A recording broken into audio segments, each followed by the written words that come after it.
It's typically a night for childhood fun and adventure. It's about 2011. I was just going to take my kids out trick-or-treating.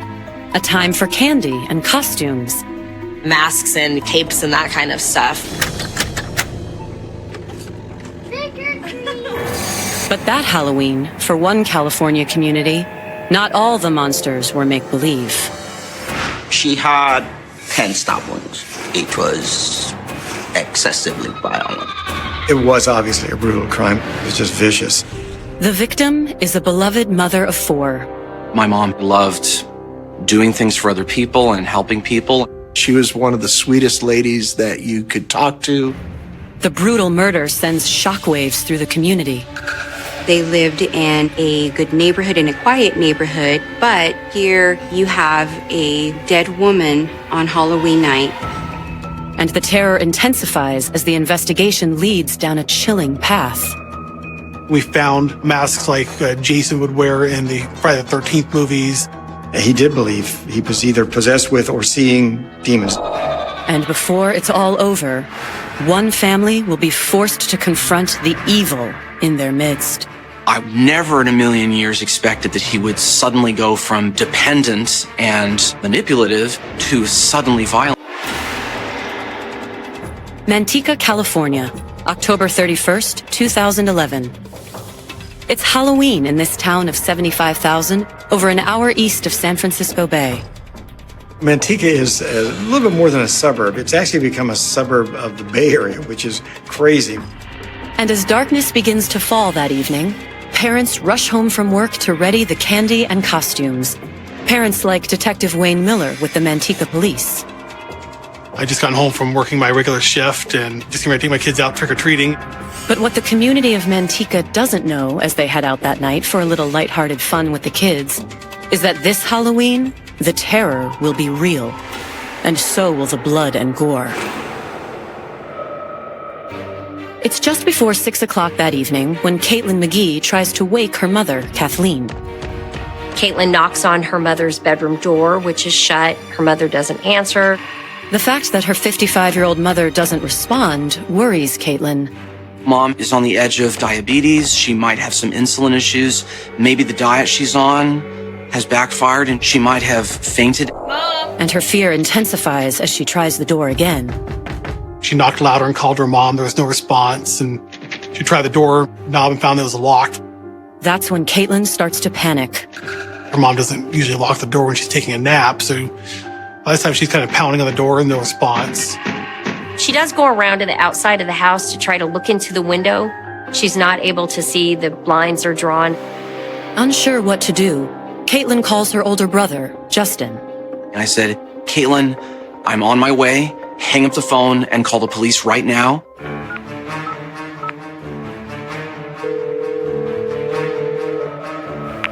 911. Hi, my mother has been in her room with the door locked. She's not responding when I knock on the door, and she's diabetic and prone to sleep apnea. I'm just worried something's wrong with her. Okay. Ambulance company and fire department both responded. There, they were able to remove the lock from the door. And moments later, as he's racing to the scene, Justin McGee gets a second call from his sister. She was sobbing so hard I couldn't understand what she was saying, but eventually it became clear that she was saying, she's dead. Not only is Justin and Caitlin's mother dead, what greets the first responders beyond her locked door is a scene straight out of a slasher movie. They found Kathleen McGee in the bedroom, lying on her back with multiple stab wounds to her torso and neck. Based on the amount of blood that is around the body, this was definitely a crime scene. But who would want to murder a beloved mother of 4? She was one of the sweetest ladies that you could talk to. And even more mysteriously, did the date have something to do with her death? Here you have a dead woman on Halloween night. It was eerie.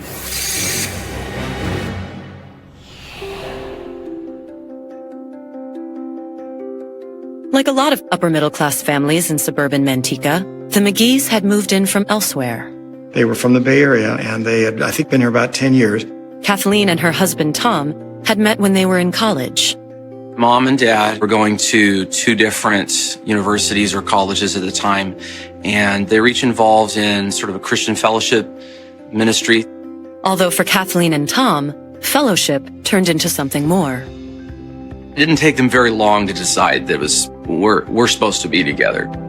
The couple got married and moved to Chicago soon after.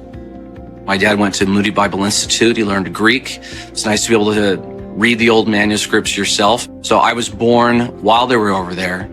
A second son followed, and to support their growing family, Tom put his dreams of the ministry on hold. They moved back to California, and we're here ever since. Back in California, Tom put his knack for languages to work. The father is an international businessman. Tom worked a lot out of the country. He was gone the majority of the time, months at a time, and then would come home for a period of time and be gone on another trip. Meanwhile, Kathleen was a stay-at-home mom. Once in California, the couple had two more children. Third son Dawson, born in 1985, and daughter Caitlin, the youngest. Mom loved being pregnant. She loved having babies. She loved having kids. She was a very nurturing person. And she devoted all of her time to raising the kids. When we became old enough for school, they decided to homeschool us. My mom continued to be a stay-at-home mom, but she was also, if you will, a teacher of 4 different grades. Kathleen excelled at it too, if her bright and talented children were any indication. They were all very intelligent. They were musicians. All of them played some sort of instrument, if not many instruments. And in the mid-90s, Kathleen and Tom moved the family to Manteca. They wanted to own a home. They couldn't afford that in the Bay Area. Over the next decade, the kids all grew up and left for college. Once my mom didn't have a bunch of kids running around the house to take care of, I kind of wondered what she was going to get involved with. For Kathleen, that wound up being a return to her religious roots. She and my dad started attending the church that my wife and I go to in Stockton, which is it's an evangelical covenant church. I got to know Katie as a member of the church. She was quiet, but she was passionate when you were able to sit and talk with her about things that really pulled at her heart. At the church, Kathleen became an avid volunteer. My mom loved doing things for other people and helping people. And she soon found her calling. She became a part of our Advocates for Victims of Abuse program that we have. What that group does is it ministers to women from, it could be sexual violence, and it could be home or spousal abuse. She was good at it too. She would say, "This is for me to do," and then she would learn aggressively, almost obsessively about it because it wasn't okay to go halfway. She would at times ask me to pray for her as she was reaching out to women or children involved in abuse.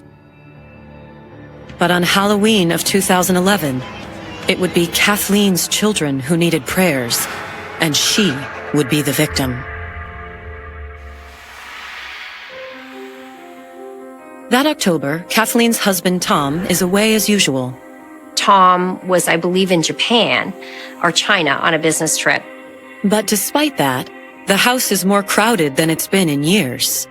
Caitlin was actually home. She was preparing to get married and preparing to move. Caitlin's older brother, Dawson, is also living at home, at least for the time being. He graduated from University of the Pacific. He was a music major and was very talented musically, and he was teaching music to elementary school students.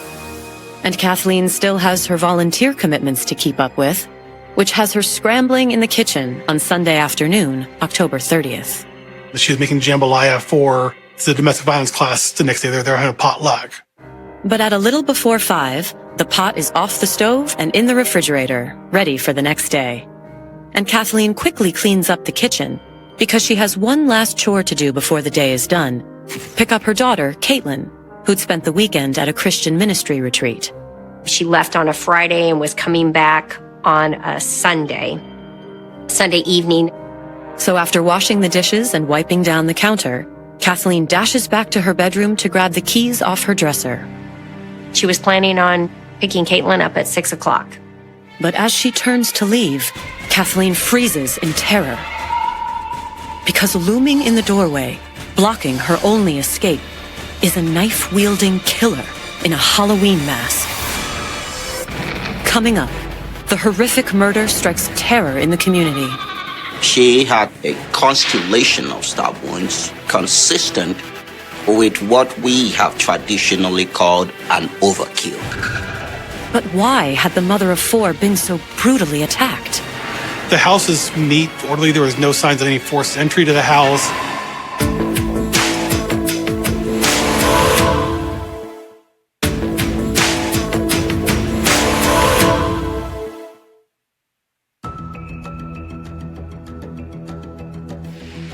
At dusk on Halloween 2011, the streets of Manteca, California were alive with groups of children eagerly going door to door.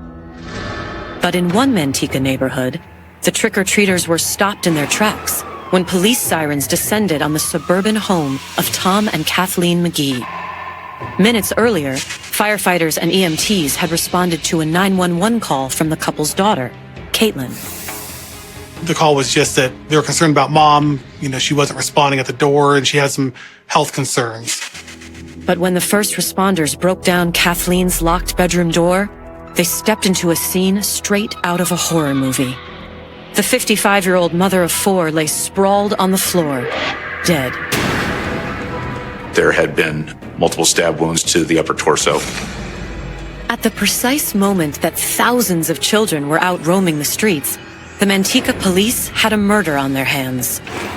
There's not too many things that surprise you after you've been doing the job for a while, but every once in a while something like this comes along. Across town, Detective Wayne Miller and his children were heading out the door for a night of trick-or-treating. I get a call from dispatch advising me of a homicide. And when he arrived at the scene, Detective Miller immediately realized that Halloween wasn't the only thing that made this murder unusual. The house was in a upper middle class neighborhood, not a place that we typically would expect this kind of a call. The nature of the crime stood out too. This was a very violent death. She had sustained multiple stab wounds, a constellation of stab wounds that would be consistent with what we have traditionally called an overkill. It appeared that the killer had surprised Kathleen as she was on her way out. At the time that we found her, her car keys were next to her hand. The blunt force trauma indicated that she was beaten up, knocked down, while she was fighting to the best of her ability. And once she fell, her attacker had been relentless, enraged even. He did not stab her just once. He stayed with her and stabbed her multiple times. Not once, not twice, not 3 times. 10 times. But who would commit such a horrible crime? I'd never considered that Katie would have someone who would wish her ill will. It didn't appear to be a burglary gone wrong. The house is neat, orderly. There was no signs of any forced entry to the house, valuables throughout the house that hadn't been disturbed. In fact, other than Kathleen's dead body, the killer had left no trace behind. We never found a bloody knife anywhere. So we believe it was a kitchen knife. The wounds tell us that the knife was a single-edged knife. But who had wielded it? Hoping for some answers, or at least a better sense of the timeline leading up to the murder, the investigators turned to Kathleen's daughter. I brought Caitlin McGee back to the police department to interview her. At the police station, Caitlin told Detective Miller that she'd been living at home for the past few weeks. My sister was getting married soon, and she had come into town to stay with my parents, do some shopping, find a wedding dress, plan things out. Although, according to Caitlin, she was away when her mother was killed. She's been gone for the weekend to a Christian retreat. She left on Friday and was supposed to be coming back on Sunday, and she made arrangements with her mom to pick her up on Sunday when she got back. Caitlin had called the home phone and left a message for her mom saying, hey, pick me up at 6 o'clock. But at 6, when Caitlin got back from the retreat, her mother wasn't waiting. When Caitlin tried to call Kathleen didn't answer the house phone. She didn't answer her cell phone. However, After trying to reach Kathleen several times, Caitlin finally did get a call back. Only it wasn't her mother. It was Caitlin's older brother, Dawson. Dawson called and said, "Oh yeah, I remember Mom said something about you needing to get picked up, and why don't I just pick you up because I got some errands to run anyway." Glad she wasn't left stranded, Caitlin accompanied her brother on his errands, and then the pair stopped off for dinner. They didn't arrive back home until almost 11 o'clock at night. By then, her mother had gone to bed. At least, that's what Caitlin's brother said. Dawson told her that their mom was not feeling well. At the time, Caitlin hadn't thought much of it. She simply just goes and goes to bed herself in her bedroom. The next morning, when her mother didn't stir, Caitlin figured that her mother was still sleeping in, something her brother later confirmed. At 6:30, he sends her a text saying, "Hey, I talked to Mom earlier this morning. She's not feeling well. She's going to sleep the rest of the afternoon." According to Caitlin, she and Dawson had spent the morning out. Dawson said that Kathleen had asked Dawson to drive Caitlin to do some errands such as closing her bank account. Then, she'd met a friend for lunch. When she got home, she didn't see Dawson, and then she went to go check on her mom. Caitlin had called 911, and then her brother, Justin, who'd rushed right over. When I got there and I saw police lights and ambulance lines flashing. Caitlin had also tried calling Dawson. She was actually outside with law enforcement trying to call him to let him know. And Dawson was not answering his phone. Caitlin was not able to get in touch with him. Did that mean he wasn't aware of the horror that awaited behind his mother's locked door? Where was he at when this apparently happened? We knew that she had been deceased for at least a few hours. Rigor mortis has set in. Or had she been dead even longer? Kathleen's phone records indicated that her last call had been made on Sunday afternoon to Dawson's older brother, Colin, while she was working in the kitchen. She talked to her son on the phone right around 4 o'clock. So we know that she's alive and well at 4 o'clock. We know she's not answering her phone at 5 o'clock. And no one other than Dawson can say that they saw her or spoke to her after that time. And that left the investigators convinced that Dawson was the key to solving his mother's mysterious murder. And so the focus did become, where is Dawson? Why is he not answering? Why can we not get a hold of him? Coming up, the investigators make a chilling discovery in Dawson's bedroom. There was a journal that was discovered that gave a lot of insight into his mind. And the portrait of a troubled young man emerges. Some switch went off inside of his head.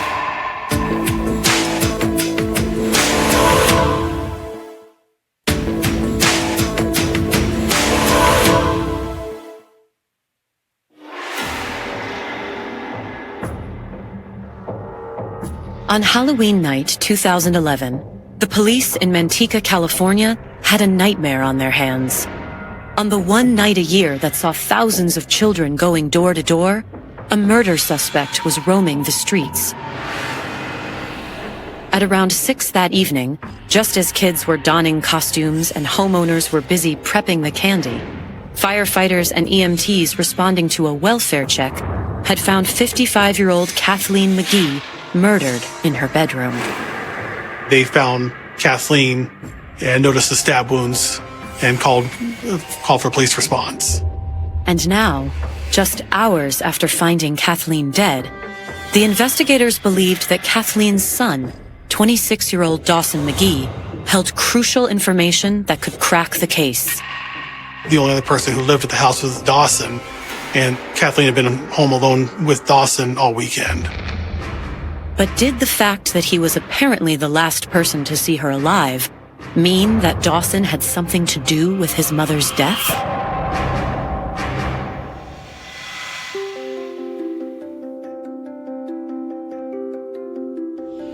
Dawson McGee was born in 1985. In the sibling lineup, Dawson was third born. So I had me, then my brother Colin, then him, and then my sister Caitlin. Although compared to his siblings, he'd been a handful. He always required so much more attention than the other children. And it didn't matter if the attention was positive or negative. He would get into all these little ways of trying to get someone to react. He would try to get a rise out of me, try to get a rise out of our other brother, out of my sister. You know, he would do little things until she cried. And according to Justin, Dawson was eventually diagnosed with ADHD. He needed more time being guided through his homework or his daily work. Mom really wrestled with whether to have him on. I think almost all they had at the time was Ritalin.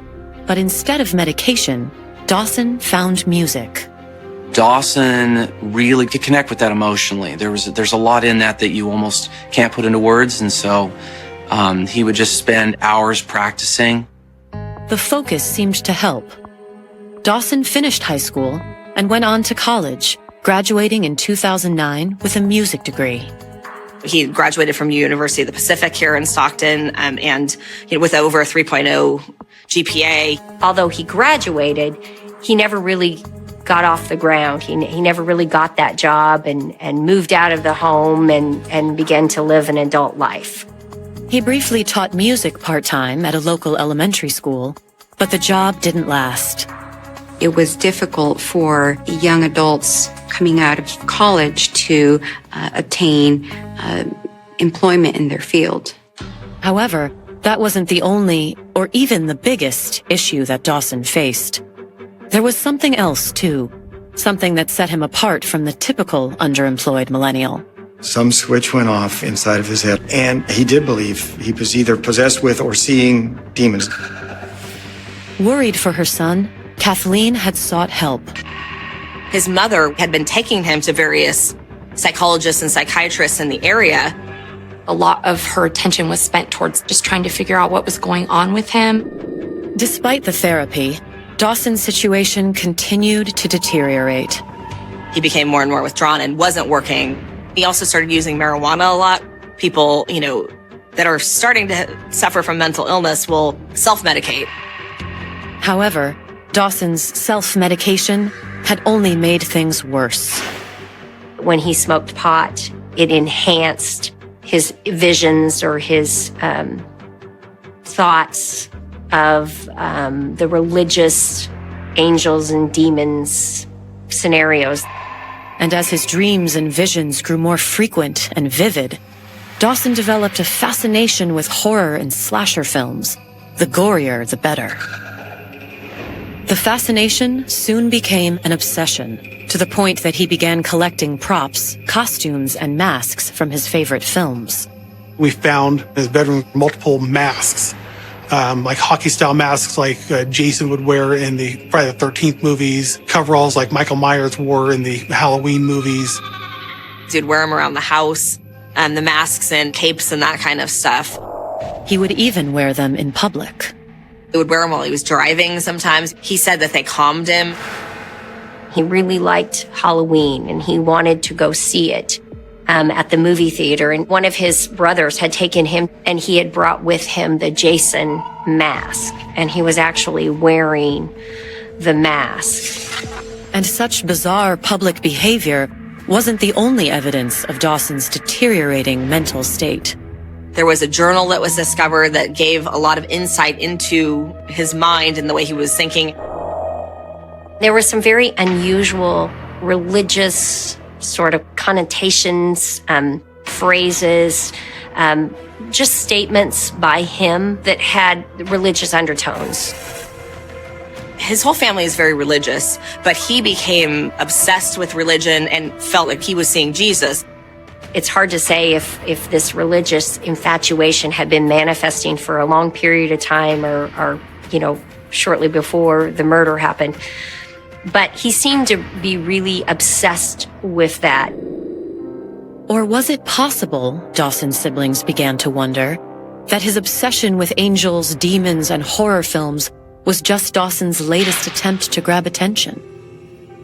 He seems to be using this to carve out a life for himself where he just gets to be the pathetic, pitiful, unstable, unhealthy, whatever person that'll just be loved and nurtured and taken care of. It's almost like he had this idea that the right kind of relationship to have is one in which you don't have to do anything and everybody does stuff for you. Kathleen certainly did everything she could to make Dawson happy. Dawson was very dependent on his mom, wanted his mom, I think, to rescue him or always needed attention from his mom.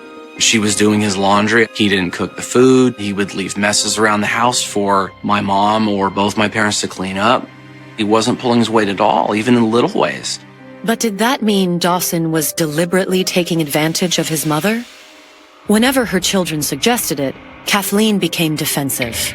It didn't feel as much like she received it as us being a team with her and trying to do what was best for him, but as though we were all against him and against what she was doing, and so therefore against her too.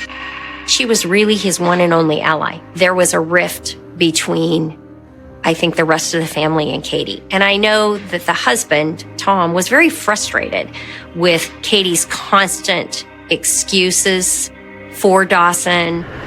Although as time went on, others shared the rest of the family's frustration, including Kathleen's pastor. I think Dawson took advantage of Katie's compassionate and empathetic heart and played to being wounded so that Katie would go out of her way to help him. And thanks to her involvement in the church, especially her volunteer work as an advocate for victims of domestic violence, Kathleen slowly came around too. In the course of those classes, teaches you to recognize signs of somebody that might be codependent or enabling. She was starting to realize how she was being manipulated by Dawson. As a result, Kathleen's relationship with Dawson had started to change. She was standing up to Dawson more, starting to question some of Dawson's behaviors. And over the course of 2011, she had begun distancing herself from Dawson, making a conscious effort not to cater to his every need. Her attention was on other things and wasn't just on Dawson. Not just her volunteer work either. There was also Caitlin's upcoming wedding. Kathleen has been spending a lot of time with her, planning this wedding. Kathleen's new priorities didn't sit well with Dawson. He may have felt some sort of abandonment from her. His mom was always his ally. His mom was the one that was going to help him, and there always had to be attention from mom. But had Dawson's sense of abandonment festered into a murderous rage? When Mom began to say, no, we can't do all the things you want to do all the time, somehow he just could not deal with that. He felt like the world was coming unhinged, and he certainly was. That's what the evidence and family history appeared to suggest. Even if Dawson's brother had a hard time bringing himself to believe it. I can't think of a single time when I saw or knew of him physically hurting someone. We'd stir up conflict, but never get physical. I was never afraid of my own kids being around him. Never in a million years expected that he would suddenly go from being dependent and manipulative to suddenly violent. And not just violent. What Dawson had allegedly done bordered on the unthinkable. It's a son accused of a very horrific crime against his own mother. And now, on Halloween night, the disturbed and potentially deadly young man was somewhere out there. And thousands of vulnerable children were out on the streets, happily trick-or-treating and totally unaware that a murderer in a mask might be among them. Coming up, with a madman on the loose, the police launch a desperate manhunt. 13 years as a police officer, I can't recall ever working an investigation like that. And with the streets packed with children, the stakes couldn't be higher. Both hands up in the air!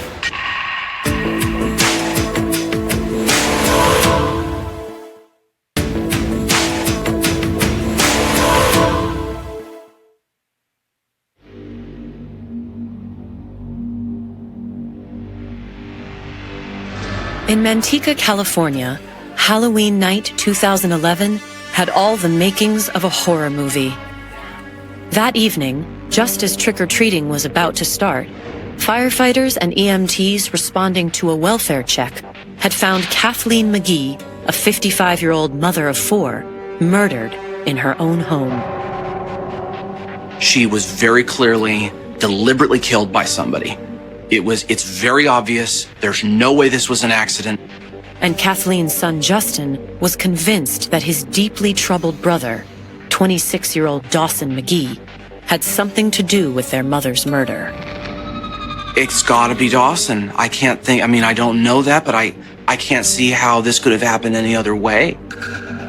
And if Justin was right, that meant his brother could be out prowling Manteca's streets, which were packed with hundreds of potential victims. No one knew where he was at the time. I put out a BOL, be on the lookout, to our officers. And at a little after midnight, a patrol officer finally spotted Dawson's car and started tailing it. He was waiting for additional units to effect a traffic stop. Units raced to the scene from all across town. I got there just before they stopped the vehicle. We conducted what's called a high-risk vehicle stop. Dawson! Stick your hands out the window, both hands up in the air! He followed all the instructions. He didn't ask any questions. Hands up! Face the front of the car! Stop! He just did what he was instructed to do, and was handcuffed and placed in a patrol vehicle. With Dawson in custody, the tense search was finally over. Being on Halloween, it was just very bizarre, like a movie. And things got even stranger when the investigators brought Dawson in for questioning. He would suddenly start fidgeting and having some jerking body movements and doing weird things with his hands. Almost like he had Parkinson's disease. Despite the shaking, Dawson did manage to deny having anything to do with his mother's death. I want to talk to you about what happened to your mom. What happened to my mom? Well, you tell me. People call me and said something happened at home to Mom. They were very bad. Mm-hmm. What happened to my mom? He just said that he got some phone messages from his brother that something happened to Mom and he needed to come home. That's what Dawson claimed. But the investigators soon noticed something that contradicted his denials. When I had the patrol officer bring him back to the police department, I had him collect the clothing that he was wearing and a black leather jacket. There were some stains on that black leather jacket that appeared that they may be blood. And when I started asking more questions, he asked if he should have a lawyer. You're supposed to have an attorney. Come on, I would offer that. I would ask for an attorney. You want to ask for an attorney? Yeah. At that point, I have to respect his rights, and I stopped with any questioning. Between the apparent bloodstain, what he'd told his sister about their mother sleeping in, and the fact that he'd been home alone with Kathleen at roughly the time she had been killed, the police placed Dawson under arrest for murder.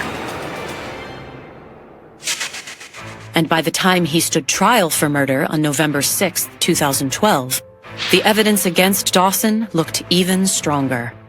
The clothing items were sent to the Department of Justice for analysis, and it was determined that there was blood on the sleeve of his black leather jacket, and it matched up to belong to his mother.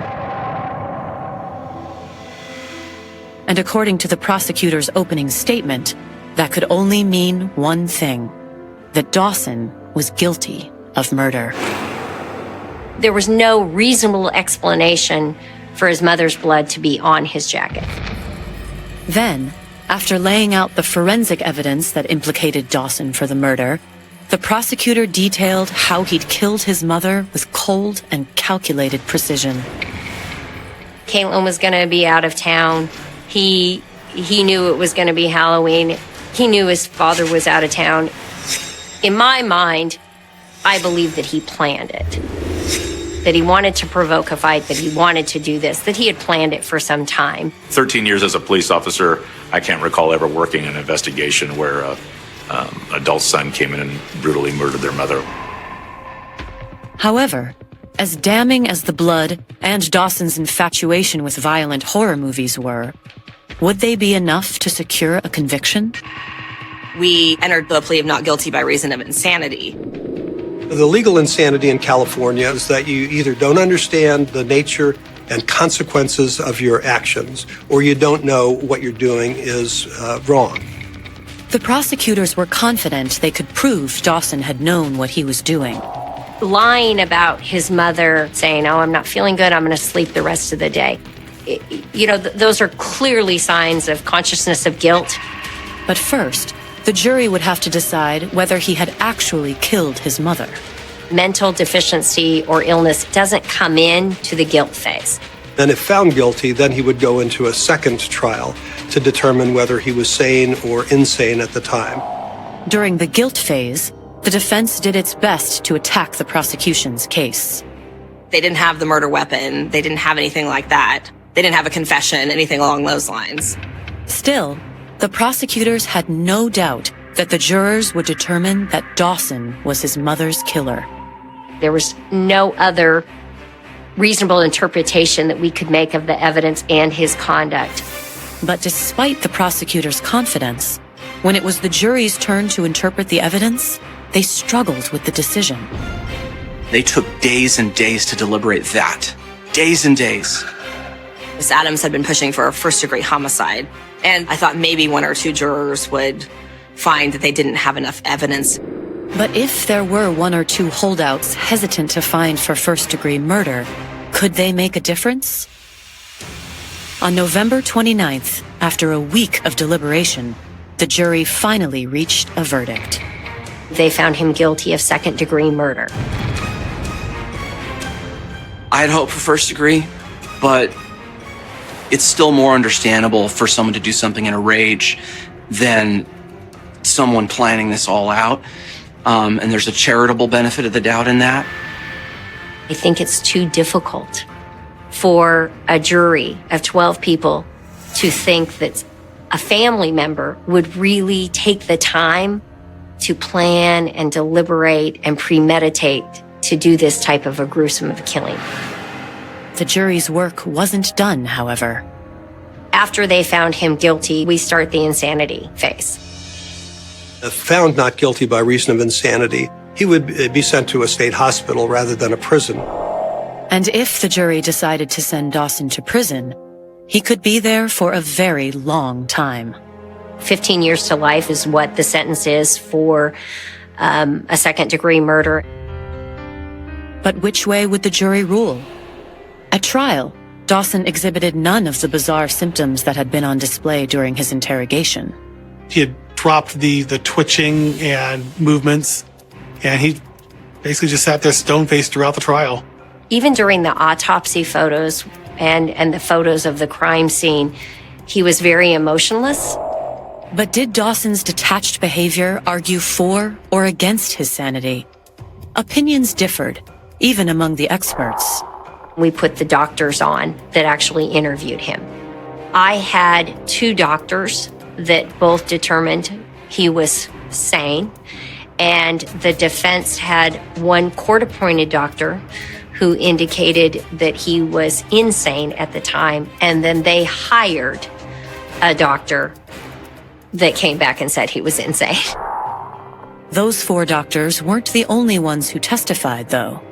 There was also a fifth doctor, one whose opinion could very well decide whether Dawson went to prison or a psychiatric hospital. I was appointed not for the prosecution or for the defense, but to do an impartial evaluation for the court. They needed another opinion to essentially break the tie. Coming up, the doctor testifies about his examination of Dawson.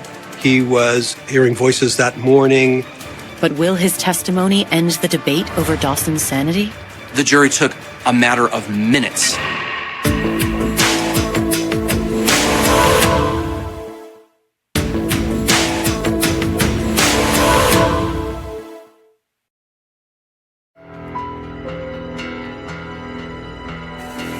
By December of 2012, Dawson McGee had already been convicted of murdering his mother on the day before Halloween 2011. But now it was up to the jury to decide whether the 27-year-old would be sentenced to prison or a state psychiatric hospital. Dawson's defense was an insanity defense. The argument was that he was not capable of knowing or understanding the nature of the act. The police and prosecutors had argued strenuously against the insanity defense. We felt that even if he did have some sort of mental issues, he still knew that what he did was wrong. And Dawson's family went even further than that.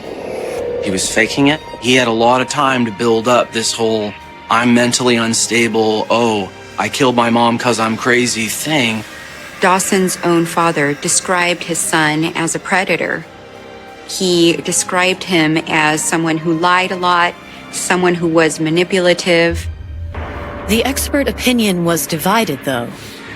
During the insanity phase, 2 psychiatrists had testified that Dawson was sane, while 2 others testified that he wasn't, which meant that the entire outcome could be riding on the testimony of Dr. Philip Trompeter, the 5th doctor who examined Dawson. During my interview with Mr. McGee, he was essentially focusing a great deal on all of these symptoms that he said he had, including hearing voices that morning. He expressed a number of peculiar ideas, which is sometimes seen with mentally ill people. There was one catch, however. Most often, mentally ill people don't parade their symptoms in front of you. And that led Dr. Trompeter to an inescapable conclusion. In my opinion, he was faking. But would the jury agree with the doctor's diagnosis? The jury took a matter of minutes to find him sane. Dawson McGee would be going to prison. He was sentenced to 16 years to life. 15 years to life is what the sentence is for second-degree murder, and then he was given an enhancement based on the use of the knife. However, while Dawson was found to be sane and sent to prison, one question remains. How did Halloween factor into his mother's murder? Was it the trigger? It was obvious that he used Halloween as his launching pad, as his moment to seize and act out on some of the fantasies that were going on inside of his head. Or, as his brother believes, was it part of Dawson's plan to both murder his mother and hopefully get away with it? I thought it was calculated. You hear about killing your mother, people think, oh, well, there must be something wrong with him. And then they're more likely to go, oh, no one would do that. The night she disappeared, the air didn't move. Not a single leaf. Not a ripple across the black water stretching behind her house. Florida heat pressed down like a hand over a mouth, smothering sound, trapping breath. It was the kind of night where even the insects seemed louder, frantic, as if something unseen had disturbed the rhythm of everything alive. At 11:42 p.m., a neighbor remembered hearing a car engine idle too long in the distance. Not unusual. Not enough to step outside. Just a detail that would come back later, replayed again and again, growing heavier each time it was told. Inside the small one-story house off Route 441, a lamp burned in the corner of the living room. Soft light. Warm. Ordinary. The television flickered without sound. A glass sat half full on the coffee table, condensation slipping down the side, pooling into a thin ring that would still be there hours later. And then nothing. No scream. No crash. No sound of a struggle breaking the stillness. Just absence. By morning, Lila Mercer was gone. Her name moved quickly through the town, whispered first between coworkers, then spoken louder at the diner where she worked. 26 years old. Blonde hair, always tied back. A habit of tapping her fingers against the counter when she was thinking. People remembered small things like that after she vanished, as if those details could somehow pull her back. She didn't show up for her shift, didn't call, didn't answer. That was enough to raise alarm. By noon, her sister was standing on the front porch, knocking harder than necessary, calling her name like she already knew something was wrong. The door wasn't locked. Inside, everything felt paused. The coffee pot was still warm, A cigarette burned down to a twisted line of ash in the tray beside the sink. The bedroom window was slightly open, just enough to let in the thick, unmoving air. Curtains barely shifted. No sign of forced entry. No broken locks. No overturned furniture. But there was a feeling. Subtle. Hard to explain. Like the house had been interrupted mid-breath. Her purse was gone. So were her keys. Her car, a faded blue 1985 Toyota Corolla, missing from the driveway. At first, deputies considered the simplest explanation. She left. Voluntarily. Maybe an argument. Maybe a decision made in the middle of the night that no one else understood. But that theory began to fracture almost immediately. Lila didn't leave without telling her sister. She didn't disappear without collecting her paycheck waiting at the diner. She didn't vanish into nothing, leaving her life scattered behind her like unfinished sentences. And then there was the cigarette. She didn't smoke inside. Everyone knew that. The ash in the tray wasn't just out of place, it was wrong. The investigation began quietly, almost cautiously. Deputies walked the perimeter of the property, scanning for disturbance. Tire tracks blurred into the dirt road, indistinguishable from dozens of others. The Florida sun rose higher, burning away whatever traces the night might have left behind. By the second day, the case shifted. Her car was found. Abandoned 20 miles south, near a neglected boat ramp that cut into a stretch of dark water locals avoided after sunset. The Corolla sat crooked, one tire slightly off the gravel, as if whoever left it didn't care how it looked, only that it stayed. The driver's door was ajar. Inside, the air smelled damp. Not just humidity, something heavier. Mud coated the floor mat on the passenger side. Thick, dark. Clinging in uneven patterns like it had been dragged in by force, not tracked naturally. The keys were still in the ignition.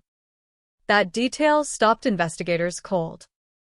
People don't leave keys behind unless they're in a hurry, or unless they don't plan on coming back. And on the passenger seat, a single earring. Small. Silver. Cheap. The kind sold in pairs at gas stations and roadside shops. But there was only one. Search teams flooded the area. Dogs picked up scent trails that twisted and vanished into the swamp. Divers moved slowly through the water, visibility near zero, hands sweeping through silt and debris. Boats circled for hours, then days. Nothing. No body. No clothing. No weapon. Just water that refused to give anything back. The case began to spread beyond the small town. Local news picked it up. Then regional. Her face appeared on screens, printed in black and white, smiling in a way that now felt like it belonged to someone already gone. Tips came in. Most led nowhere. One didn't. A truck driver passing through that night came forward 3 days after the car was found. He'd seen something. Not clearly. Not enough to be certain, but enough to remember. He said he saw the Corolla parked along the dirt road hours before it was discovered. Said there was a man standing beside it. Alone. Still. Just there. He couldn't describe the face. Only a silhouette under weak headlights. Average height. Maybe wearing a cap. Maybe not. The kind of memory that slips the harder you try to hold it. But it changed everything. Now there was someone else. Someone who had been there. Investigators turned their focus inward, toward Lila's life. They mapped her routine. Work. Home. Occasional stops at the same gas station. Same grocery store. Same roads. Patterns. And within those patterns, people. One name surfaced quickly. Daniel Reeves. 32. Local mechanic. A man with a reputation that followed him into every room. Short temper. Loud arguments. A history of showing up where he wasn't wanted. Neighbors had seen them together. Heard the shouting. Words sharp enough to carry through walls. When questioned, Reeves didn't flinch. Said he hadn't seen Lila in weeks. said whatever they had was over. Finished. No reason to go back. He had an alibi. A bar on the edge of town. 2 witnesses placed him there the night she disappeared. Time matched. Story held. Investigators pushed. Looked for cracks. They found none. No physical evidence tied him to the car. No fingerprints where they shouldn't be. No fibers. No blood. Suspicion hung in the air, thick and unresolved. But suspicion doesn't make a case. Days turned into weeks. Weeks into months. The search area expanded, then contracted. Resources shifted. New cases came in. Urgency faded. Not because it mattered less, but because time doesn't stop for one story, no matter how unfinished it is. Posters faded under sun and rain. Phone calls slowed. Then stopped. Lila Mercer became a file. A number. A case marked active, in ink that would eventually dry into something colder. A cold case. But the details never aligned. The open window. The cigarette. The missing purse, but abandoned keys. The single earring. The mud that didn't belong to the place it was found. Each piece felt like part of a larger picture that refused to come into focus. And beneath it all, one question lingered, unanswered, persistent. Why? Why take her? Why leave the car? Why disappear without a trace in a place that should have given something back? Years passed. Detectives moved on. Some retired. Some forgot the specifics, remembering only the outline of a case that never closed. Evidence was boxed, Cataloged. stored in rooms filled with other unfinished stories. Time layered dust over everything. But not over truth. Because truth doesn't decay. It waits. And somewhere, buried in a sealed evidence bag in a sample taken from a car seat under conditions no one could fully understand at the time, something remained. Something small. Something invisible. Something patient. Waiting for the moment when technology would finally catch up to what had been left behind in the dark Florida night of 1992. And when that moment came, decades later, it wouldn't just reopen a case. It would tear it wide open. Because some cold cases don't stay buried. They come back. And when they do, they bring everything with them. Time didn't erase Lila Mercer. It just buried her beneath layers of silence, paperwork, and years that moved on without answers. Her file sat in a gray box, edges worn, pages yellowing, a name typed in black ink that no longer carried urgency. Only weight. Detectives who once chased every lead now remembered her as a case that never quite made sense, the kind that lingered in the back of the mind long after everything else had been closed and filed away. But cold cases don't die. They wait. In 2021, the evidence room was being cleared for digitization. Shelves lined with decades of unresolved stories were opened one by one, each box pulled into the light, cataloged, scanned, reduced into data. It was routine, administrative, mechanical, until Lila Mercer's name surfaced again. At first glance, nothing stood out. A standard disappearance that turned into a presumed homicide. No body. No weapon. No confession. Just fragments. The kind of case that usually stays exactly where it is, unfinished. But something about it caught attention. Maybe it was the inconsistencies. Maybe it was the details that never aligned. Or maybe it was just timing. The right case, in front of the right eyes at the right moment. Detective Aaron Keller was the one who picked it up. He wasn't part of the original investigation. Didn't carry the bias of old assumptions. He read the file like it was happening in real time, moving slowly through witness statements, evidence logs, crime scene photos that felt frozen in another era. And the more he read, the more something pressed against the edges of the story. The cigarette. The window. The car. Each detail felt disconnected, like pieces from different puzzles forced into one frame. Keller didn't start with suspects. He started with the evidence. Boxes were reopened, bags unsealed. Items that hadn't been touched in decades were laid out again under clean, modern light. Every label checked. Every entry compared against what had actually been collected. That's when he found it.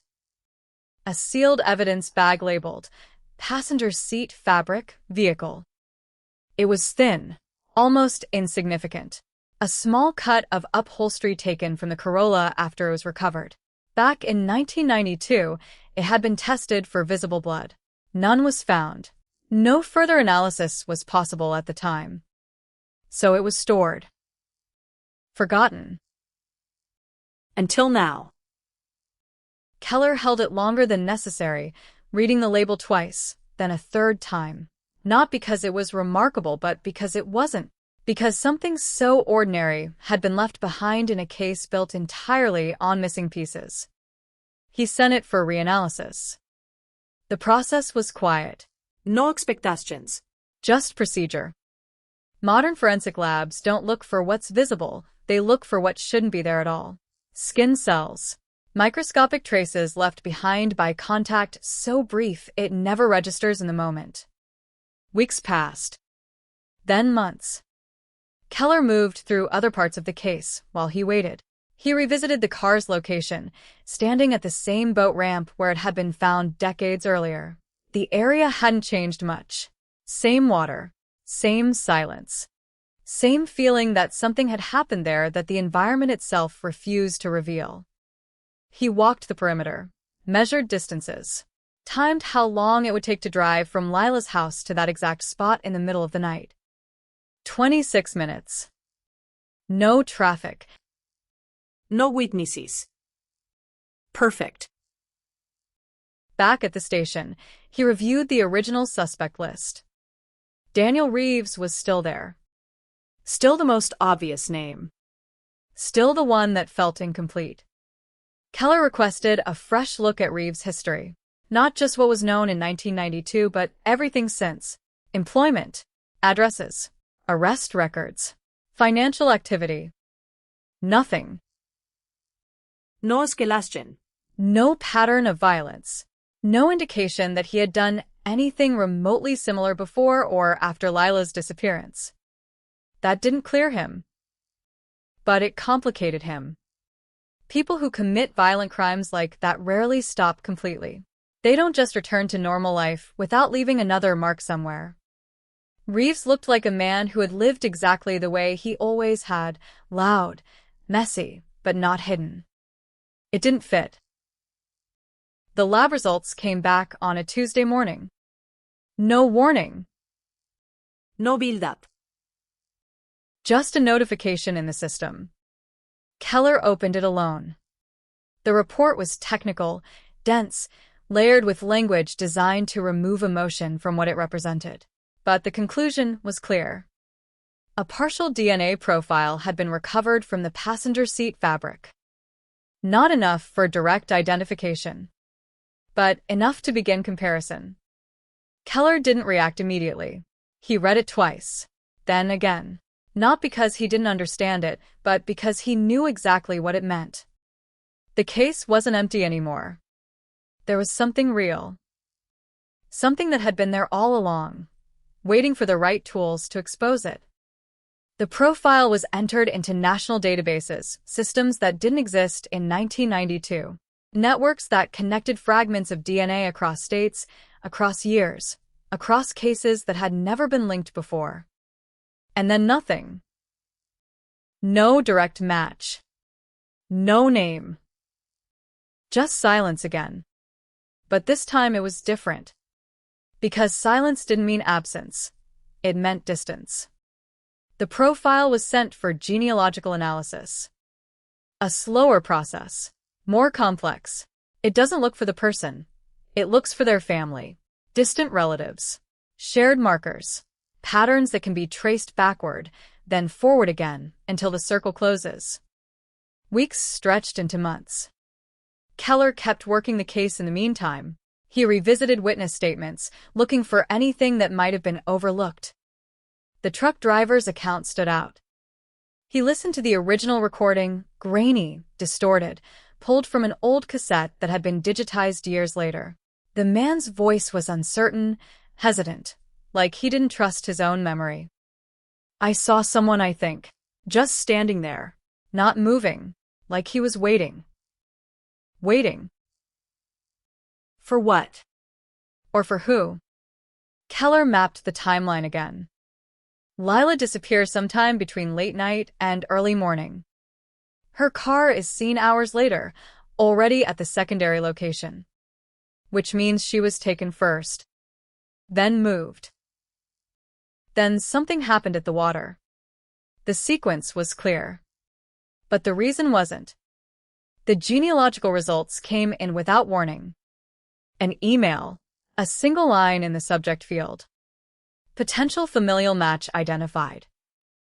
Keller opened it immediately. The report was longer this time. Detailed. Structured. It didn't give a name, not directly. It gave a network. A cluster of individuals connected by shared DNA markers, narrowing down to a specific family line that branched across multiple counties. And within that line, one name stood out. Evan Holloway. Keller stared at it longer than he expected. It meant nothing to him. No prior connection to the case. No mention in any report. No link to Lila Mercer, to her family, to her workplace. Nothing. Which made it more dangerous than any known suspect. Because it meant the investigation had never even looked in his direction. Keller pulled Holloway's records. Born 1973, would have been 19 at the time of Lila's disappearance. 19. Young. But not too young. Employment history showed something else. In 1992, Holloway had worked a temporary road repair job. Location? Within a mile of where Lila's car was found. Keller leaned back in his chair, the pieces beginning to shift, slowly, reluctantly, into a shape that felt both new and inevitable. A man who had never been questioned. A location that matched. DNA that placed him inside the vehicle. It wasn't enough. Not yet. But it was close. Closer than the case had ever been in 30 years. Surveillance began quietly. No warrants. No confrontation. Just observation. Holloway lived a normal life. Small house. Steady job. Routine that didn't vary much from day to day. No signs of panic. No indication that he even knew the past was moving toward him again. Keller watched from a distance, building the case one piece at a time. Because after decades of silence, one mistake would send everything collapsing back into nothing. And this time, there would be no second chance. Surveillance doesn't feel like movement. It feels like stillness stretched thin, like holding your breath for days at a time and waiting for something, anything to shift. Evan Holloway didn't look like a man hiding from anything. That was the first problem. No erratic behavior. No sudden changes. No nervous glances over his shoulder. He woke up early, left for work on time, stopped at the same gas station twice a week, bought the same brand of cigarettes, the same cheap coffee in a paper cup that burned his fingers for the first few seconds before going numb. Routine. Clean. Predictable. It was almost insulting. Detective Keller watched from the edge of it all, building a picture that refused to crack. If Holloway had been there in 1992, if he had touched that car, left behind microscopic traces that outlived 3 decades of silence, then somewhere beneath that routine was something else. Something older. Something buried. The question wasn't if. It was how deep. The team moved carefully. Background checks expanded beyond the basics. They pulled everything: employment logs, old addresses, utility records, anything that could anchor Holloway to a timeline long before anyone thought to look at him. The road repair job in '92 became the center point. Temporary contract. 3 weeks. Assigned to a stretch of highway that cut dangerously close to where Lila's car was later found. Not exact. but close enough to matter. Keller drove the route himself, again and again, at different hours. Daylight revealed nothing but cracked asphalt and overgrown edges. But at night, it changed. The road narrowed in the dark, headlights swallowing distance, turning every bend into a blind corner. It was easy to imagine how someone unfamiliar, or someone in distress, could be pulled off course, drawn into a place where no one would hear anything. Timing lined up too cleanly. Lila disappears just before midnight. Her car appears near the ramp hours later. A man working less than a mile away that same week, someone who knew the terrain, knew the access points, knew where the road faded into isolation. It wasn't proof, but it was pressure. And pressure, over time, reveals what people try to hide. They needed more.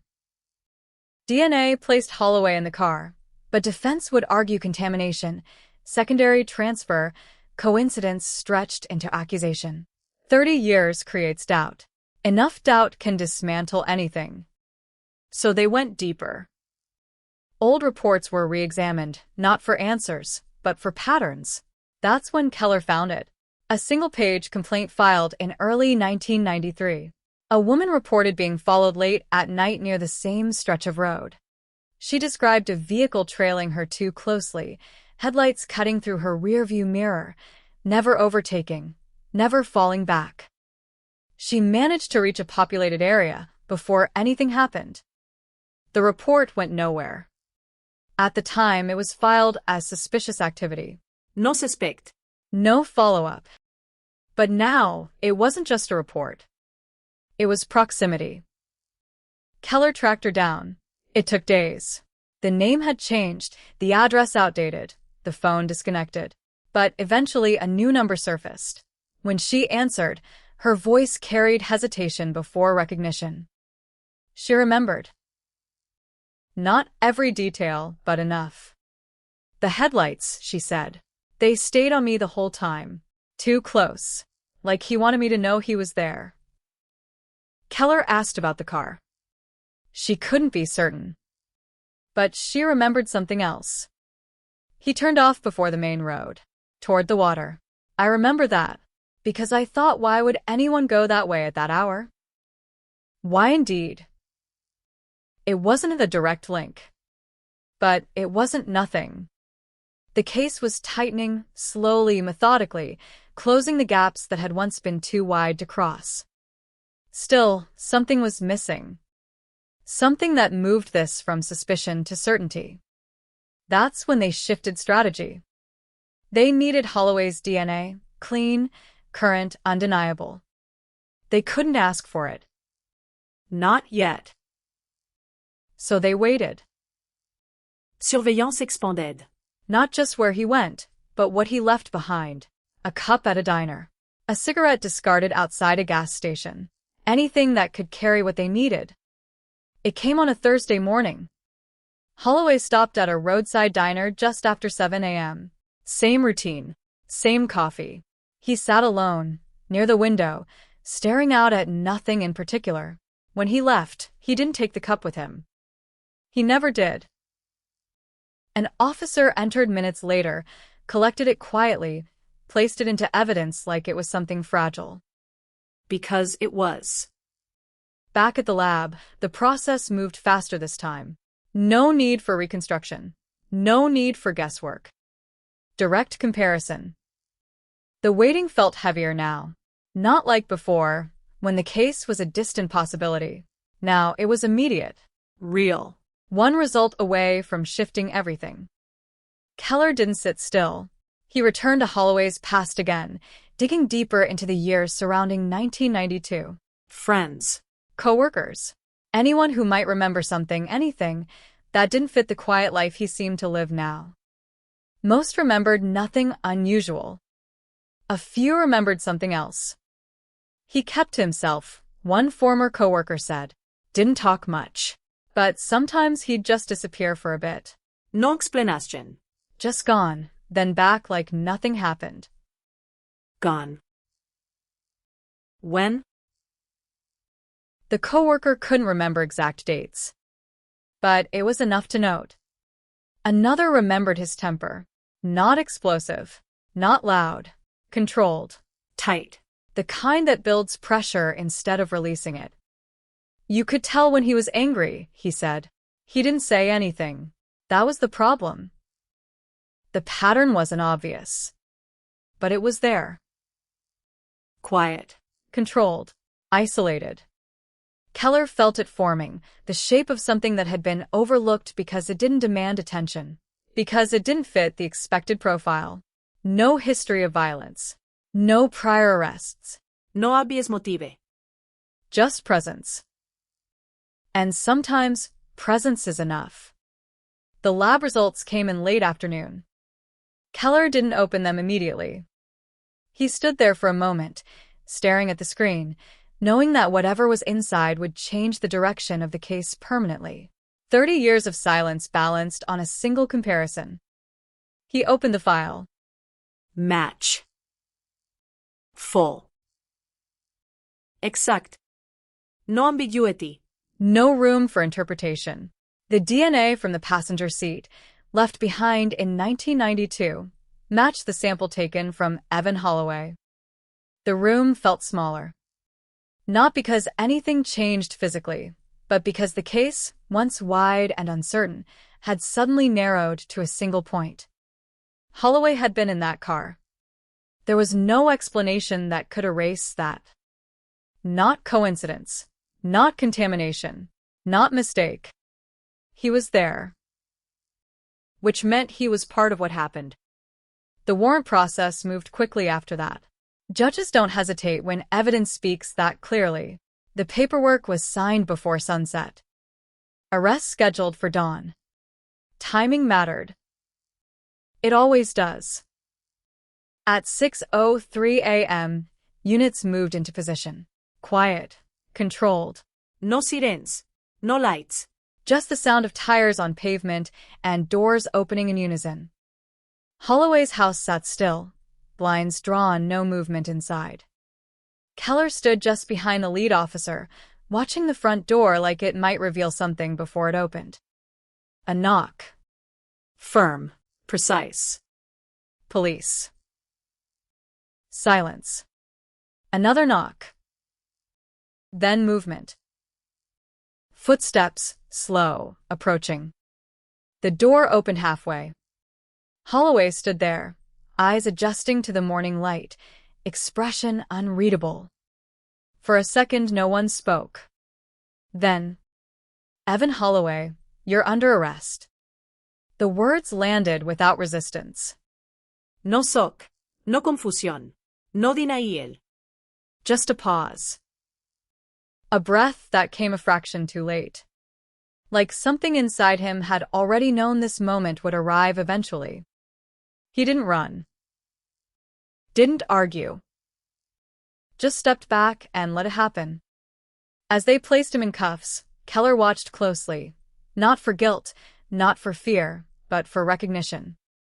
And there it was. Brief. Almost invisible. But unmistakable. Not surprise.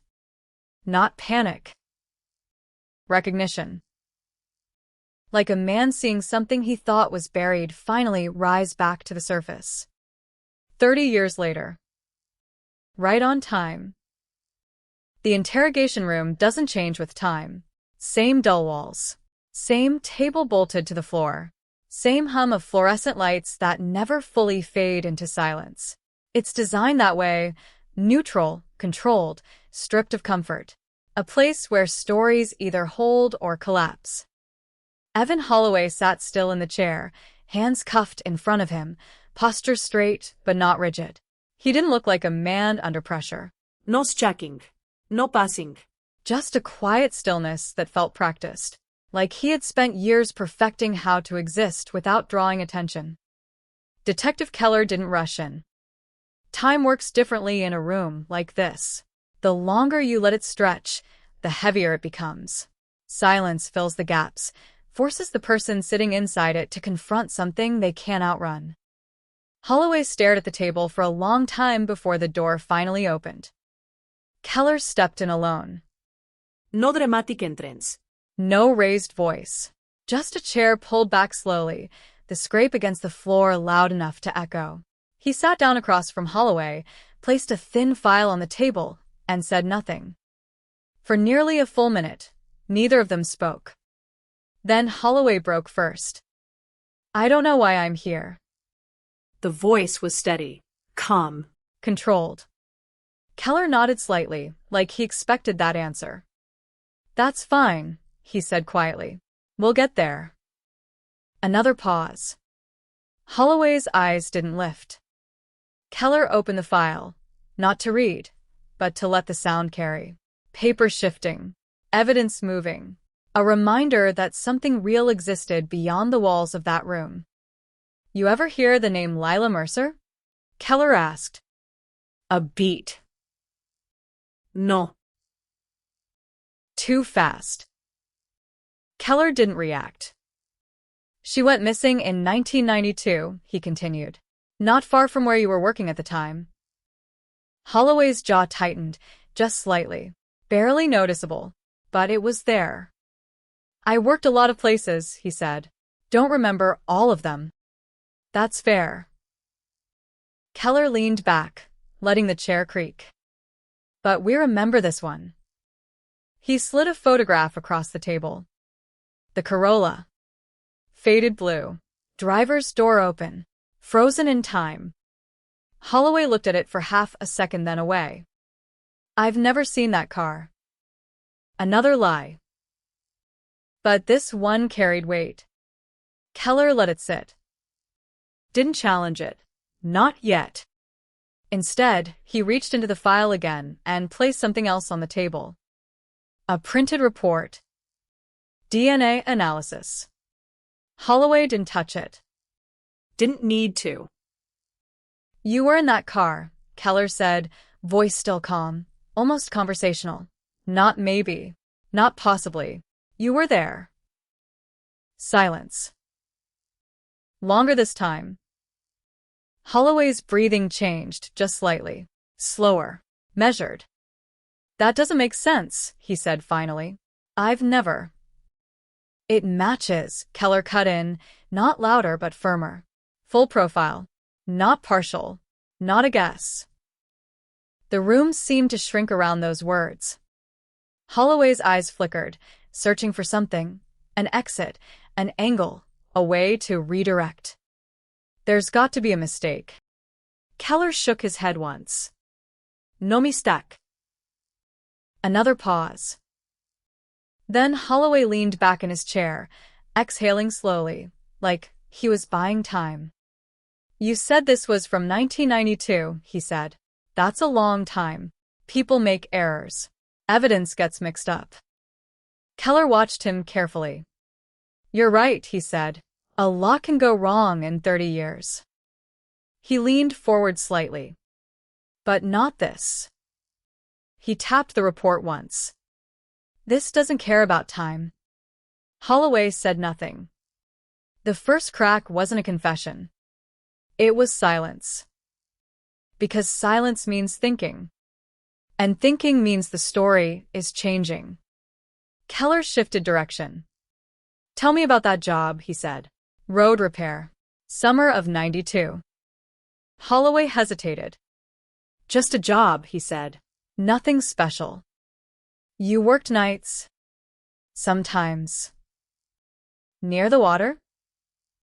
I don't remember exactly where. Keller nodded, as if accepting the answer. Then he slid another document across the table. Employment records. Highlighted. Dates. Locations. Routes. Holloway's eyes moved this time. Briefly, but enough. You were less than a mile from where that car was found, Keller said. No response. You want to explain that? Holloway swallowed, just once. It's a coincidence. Keller didn't smile. Everything's a coincidence, he said quietly. Until it's not. The room went still again. Then Keller changed the tone. Softer. More direct. Look, no one's saying you planned anything, he said. Things happen. People make decisions in the moment. They lose control. Holloway's head tilted slightly, almost imperceptible. A shift. Not outward, but inward. You don't know what you're talking about, he said, but the certainty was thinner now. Keller leaned in, voice lower. I think you didn't mean for it to happen. That line hung in the air. Heavy. Precise. Holloway's eyes lifted for the first time. Just a fraction. Enough to meet Keller's. And in that brief connection, something passed between them. Recognition, not of guilt but of truth pressing against the edges. I didn't. Holloway started, then stopped. The words caught. Keller didn't interrupt. Didn't push. Just waited. Because this was the moment. Not loud. Not dramatic. But real. Holloway looked down again, hands tightening slightly against the cuffs. I didn't mean for it to happen like that. The sentence slipped out quietly, almost under his breath. But it landed harder than anything else he'd said. Keller didn't move.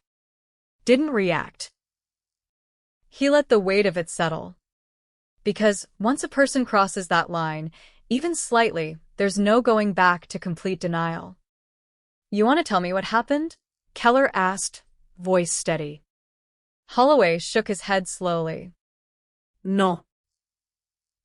But the word didn't carry the same strength. It wasn't a wall anymore. It was hesitation. And hesitation is where the truth begins to surface. Keller sat back, giving space again. You were there, he said. We know that. The question isn't if. It's what happened after. Silence. Holloway stared at the table, breathing uneven now. 30 years compressed into seconds. You followed her, Keller continued. Or maybe you saw her first. Maybe it wasn't planned. Maybe it was just opportunity. No, Holloway said quickly. Too quickly. Then what? No answer. Keller let the question hang. You met her before that night? Holloway shook his head. Never. Another lie. Or maybe another piece of a truth he wasn't ready to admit. Keller shifted again. Someone reported being followed near that same road months later, he said. Same pattern. Same behavior. Holloway's shoulders tensed. Was that you? No. But the response came slower this time. Measured. Careful. Keller leaned forward one last time. This doesn't end here, he said quietly. We're going to keep digging. We're going to find everything. Every detail. Every moment. He paused. But this, right now, this is your chance to tell it your way. Holloway didn't look up. Didn't speak. But something inside him had shifted. The control he walked in with wasn't complete anymore. The silence wasn't empty now. It was full. Full of memory. Full of something he had kept buried for 3 decades. And no matter how still he sat, no matter how quiet the room became, it was starting to surface. Silence inside the interrogation room doesn't fade, it thickens. It presses in, fills the lungs, slows the pulse. After Holloway's words slipped out, I didn't mean for it to happen like that. Everything changed, but nothing moved. The same walls, the same table, the same hum of fluorescent light. Only now, the air carried something else. Wait. Keller didn't rush to fill it. That's where most interrogations fail. Too much pressure, too fast. Truth doesn't respond to force. It responds to space. To time. To the slow realization that there is nowhere left to go but forward. Holloway kept his eyes down, locked on the grain of the table like it might offer something to hold on to. His hands, cuffed together, flexed once, then went still again. The clock ticked somewhere behind the wall. Seconds stretched. You said you didn't mean for it to happen, Keller said finally, voice low, steady. That means something did happen. No answer. Keller leaned back slightly, softening the tone, letting the question sit instead of pushing it further. Start wherever you want. Holloway exhaled slowly, long controlled, like he was trying to steady something that had already begun to move beneath the surface. It was late, he said. The first real line. Not denial, not deflection. Memory. Keller didn't interrupt. Holloway swallowed. I was working nights road crew. We'd finish around 11 sometimes later. His voice was distant now, detached, not speaking from the room, but from somewhere far behind it. I saw her car before I saw her. Keller's eyes didn't move. Where? Gas station just off the highway. She was inside. The image formed quickly. Fluorescent lights. Quiet aisles. A woman buying something small, routine. A man watching from outside, unnoticed. You followed her? Keller asked. A pause. Then. Yeah. The word barely audible. But it landed clean. Why? Holloway's jaw tightened. I don't know. Keller didn't accept that. You don't follow someone for no reason. Another pause. Longer. I just did. Not an answer. But closer. Keller shifted slightly, changing the angle. You done it before?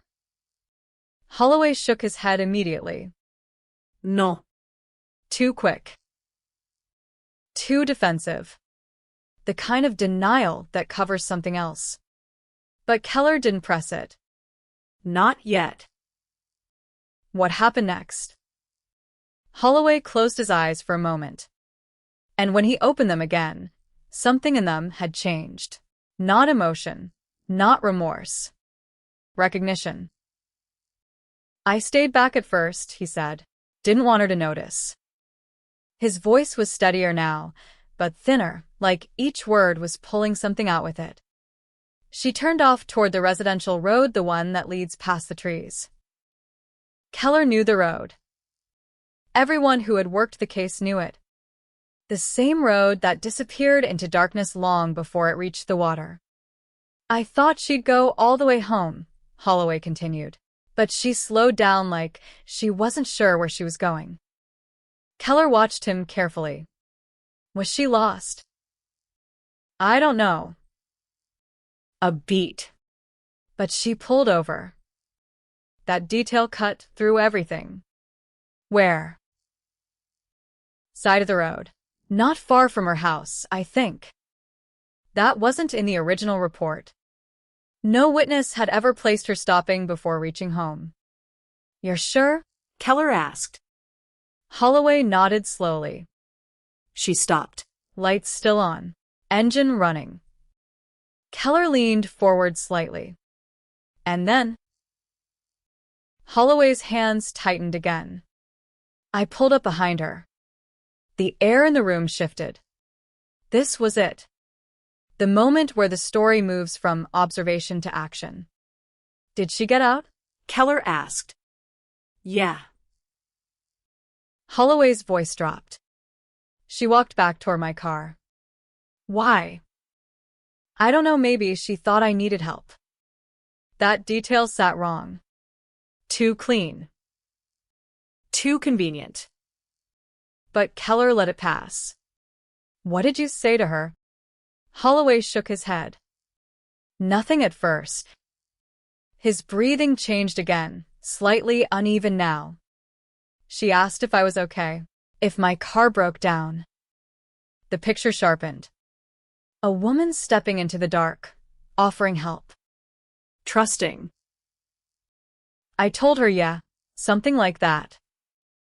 And then, Holloway didn't answer immediately. His eyes drifted again, not to the table, but somewhere past it. Back into the night.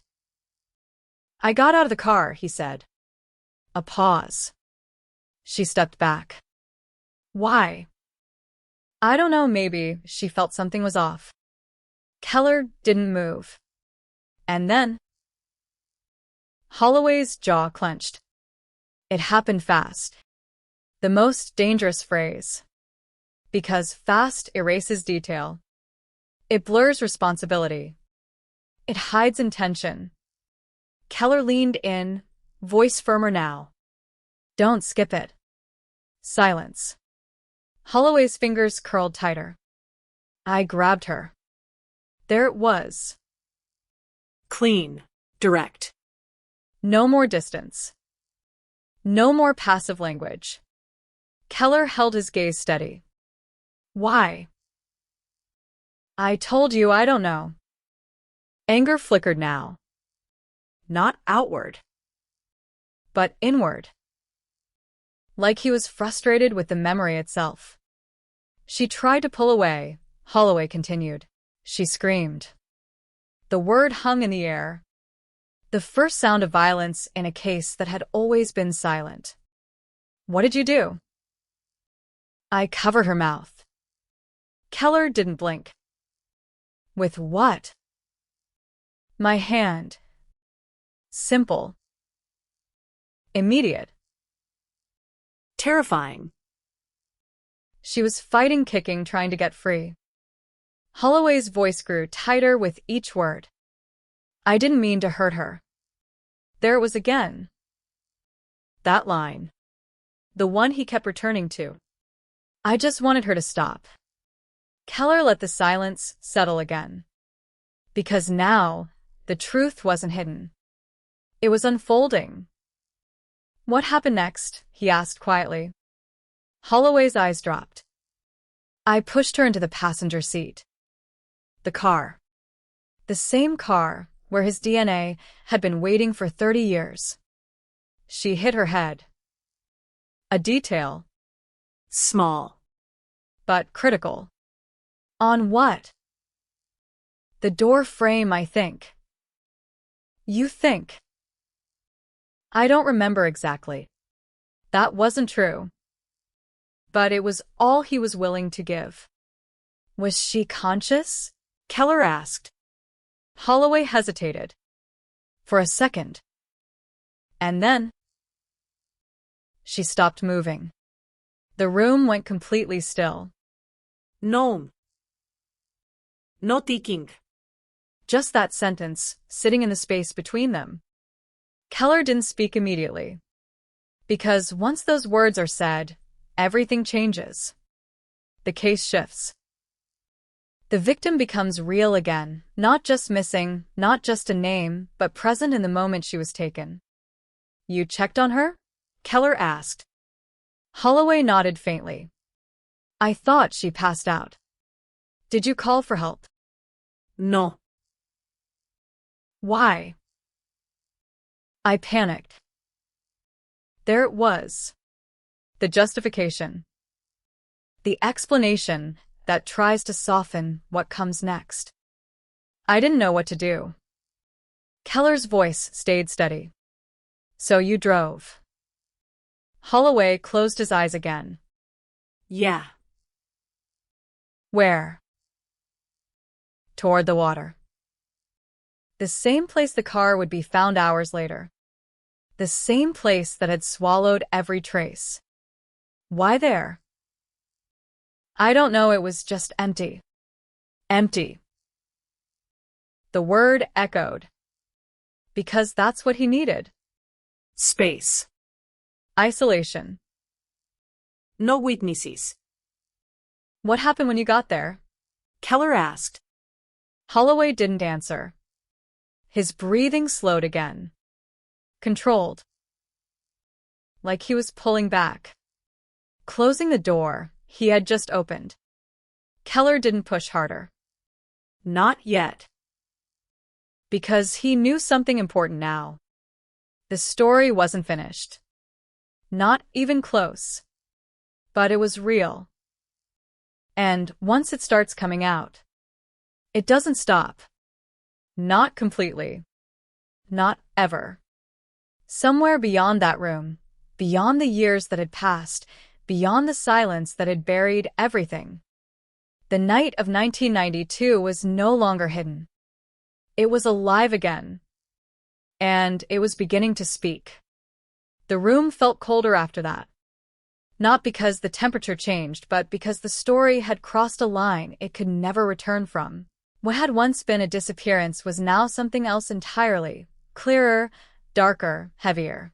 The silence that followed Holloway's last words wasn't empty anymore. It carried shape, memory, consequence. Keller didn't interrupt it. He let Holloway sit inside what he had already said. Because once someone begins to relive a moment like that, the hardest part isn't starting, it's stopping. Holloway's eyes stayed down, but they weren't fixed on the table anymore. They moved slightly, unfocused, like he was seeing something else layered over the present. Something that had never really gone away. You drove to the water, Keller said quietly. Not a question. A continuation.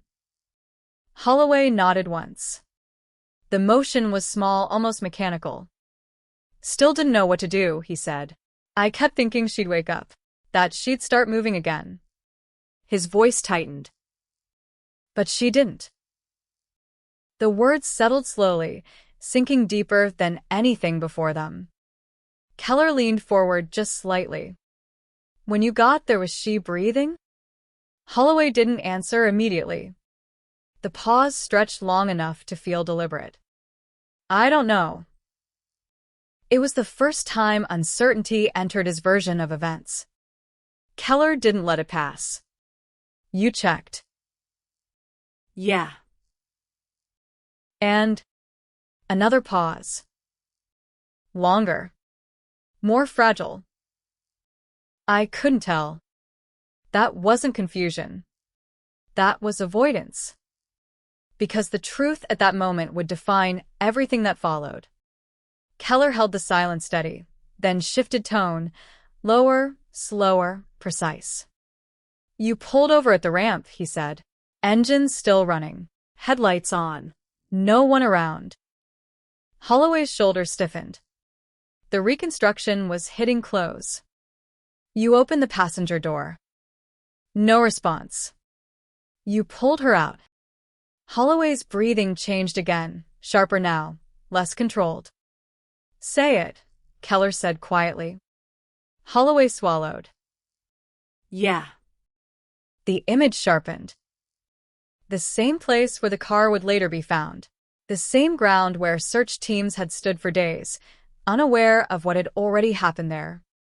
What did you do with her? Keller asked. Holloway didn't answer. His hands tightened against the cuffs again, metal pressing into skin. The room felt smaller now. Not physically, but emotionally, like every wall had moved a little closer. Holloway, Keller said, voice still calm but firmer now. You don't get to stop here.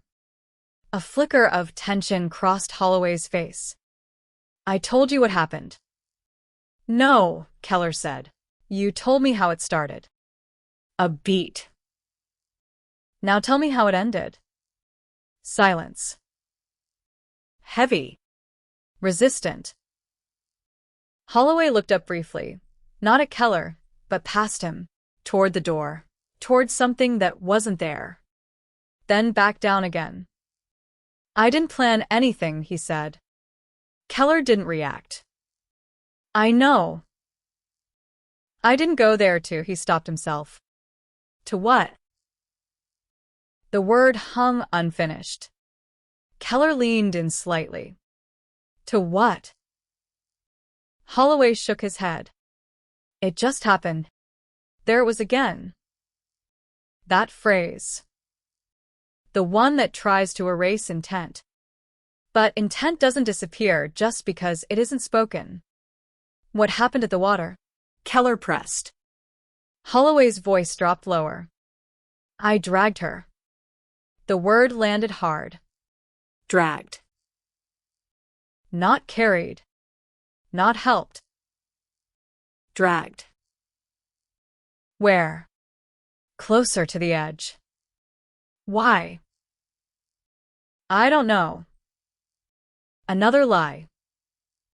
Or another piece he refused to admit. Keller's eyes stayed fixed. You left marks, he said. Mud. Disturbance. That's how we know where to look. Holloway's jaw tightened. But he didn't deny it. What did you do next? Keller asked. Holloway's breathing slowed again, like he was forcing control back into the moment. I thought if I left her there, someone would find her. The logic twisted. Broken. You didn't call anyone. No. Why? I told you I panicked. Keller didn't move. Panic doesn't last that long. That line cut through the room. Because it was true. Panic fades. What comes after is choice. Holloway didn't respond. You stayed there, Keller continued, long enough to decide what to do next. Silence. Did she move? Keller asked. A flicker. Quick. Almost invisible. But it was there. Maybe. That single word shifted everything. Keller leaned forward immediately. Maybe isn't an answer. I don't know, Holloway said quickly. It was dark. You said you thought she'd wake up. I did. So did she. The pressure tightened. Holloway's hands trembled slightly now. First visible sign of fracture. I think she made a sound. There it was. Life. Even if only for a moment. What kind of sound? Keller asked. Holloway shook his head. I don't remember. But he did. He just wasn't ready to say it. What did you do when you heard it? Keller asked. No answer. The silence returned, but it wasn't the same as before. This one was active. Resisting. Hiding something just beneath the surface. Keller didn't raise his voice. Didn't need to. Did you help her? Nothing. Did you leave her? Still nothing. Or did you do something else? That was the question. The real one. The one everything else was leading to. Holloway's breathing grew uneven again. Faster. Shallow. I didn't mean to. He stopped. The sentence broke. Keller didn't move. Didn't speak. Just waited. Because that phrase, I didn't mean to, always leads somewhere. Always opens a door. You didn't mean to what? Keller asked softly. Holloway's head dropped lower. I thought she was all ready. He didn't finish. Didn't need to. You thought she was dead, Keller said. A slow nod. Barely visible. And then she wasn't. Holloway's eyes closed. That was the moment. The turning point. The one that separates accident from decision. What did you do? Keller asked. The room felt like it stopped breathing. Holloway stayed still. Seconds passed. Then, I couldn't let her. He stopped again. But the damage was already done. Keller leaned in, voice low, steady, unrelenting. Couldn't let her what? Holloway didn't answer. But his silence said everything. Because now the shape of the truth was clear. Not just what happened, but why it ended the way it did. Keller sat back slowly, letting the weight of that realization settle. 30 years. 30 years of silence, of questions, of a case that never made sense. And now, piece by piece, it was unfolding, not as a sudden explosion of truth, but as a slow, controlled release of something that had been buried too long. Holloway wasn't done talking. Not even close. But he had crossed another line. From accident to awareness.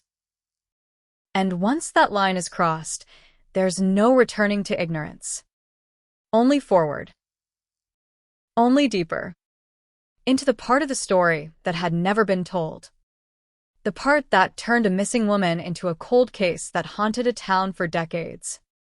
The part that had been waiting, silently, in the dark water, in the mud, in the empty space between what was known and what was hidden. Waiting for this moment. Waiting to be spoken. The confession did not come all at once. That was the part no one understood from the outside. People imagine truth arrives like an explosion, a sudden breakdown, a dramatic admission, a person finally saying the words everyone has been waiting decades to hear. But real confessions rarely happen that way. They come apart slowly. Piece by piece. A sentence here, a hesitation there, a memory pulled from a place someone spent years trying to bury. And inside that interrogation room, under the harsh white light, Evan Holloway was no longer fighting the evidence. He was fighting the past. Detective Keller watched every movement, every pause, every moment where Holloway almost spoke, then pulled himself back. Because those moments mattered. The words people choose to say are important.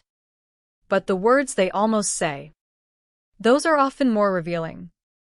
"You thought she was dead," Keller repeated. Holloway stared downward. "I thought she was. But you weren't sure." No response. Keller opened another folder. Inside were photographs from the original investigation. The blue Toyota Corolla, the dirt road, the boat ramp, the passenger seat. 30 years earlier, investigators had looked at those images searching for a missing woman. Now they looked at them knowing something else. They were looking at the final moments of her life. "You had time after you arrived at the water," Keller said. "You had time to think." Holloway shook his head. No. No. "I was scared." Keller nodded. Scared people make choices. The sentence landed. Because that was the difference. Fear explained panic. Fear did not explain decisions made afterward. Holloway remained silent. Keller continued. "You could have called emergency services." "I know." "You could have taken her to a hospital." "I know." "You could have driven her somewhere safe." Holloway's face tightened. "I know." "Instead, you took her somewhere nobody would find her." The room went quiet. Holloway didn't deny it. And that silence was louder than an answer. For investigators, the most difficult part of cold cases is not finding a suspect. It is understanding the moment. The exact second where a person chooses one path over another. Because that second creates everything that follows. In Lila Mercer's case, that moment had been missing for 30 years. Until now. Keller looked through the documents again. "You knew that area." Holloway looked up briefly. "What?" "The water, the roads, the access points. You knew where to go." "I worked nearby." "Exactly." A pause. "You knew nobody would see you." Holloway looked away. That was the closest thing to confirmation Keller had seen. The detectives had always wondered why the car was left there. Why that location? Why not hide the vehicle somewhere else? Why bring attention to it at all? But now the answer seemed different. The car wasn't abandoned randomly. It was placed. A message without words. A way to create confusion. A way to separate the victim from the person responsible. Keller moved deeper. "After you left the car, where did you go?" Holloway didn't answer. "Evan." A long breath. I went home. Immediately? Yes. You went to sleep? Another pause. Yes. Keller watched him. The calmness of the answer was disturbing. Not because it was unusual, because it sounded rehearsed, like a sentence repeated many times over the years. A story built to survive. But now that story had cracks. Did you ever think about going back? Keller asked. Holloway's eyes shifted. Only slightly. But Keller noticed. Back where? The water. Silence. Then. No. Another quick answer. Another defense. Keller didn't believe him. Because memory doesn't work like that. People forget ordinary moments. They don't forget nights that change everything. You thought about her, Keller said. Holloway didn't respond. You remembered her face. Still nothing. You remembered the car. Nothing. You remembered leaving her there. The silence became unbearable. Finally, Holloway whispered. Yes. The word was almost impossible to hear. But it was there. 30 years of denial reduced to one syllable. Keller lowered his voice. Did you ever see her again? No. Did you ever return to the location?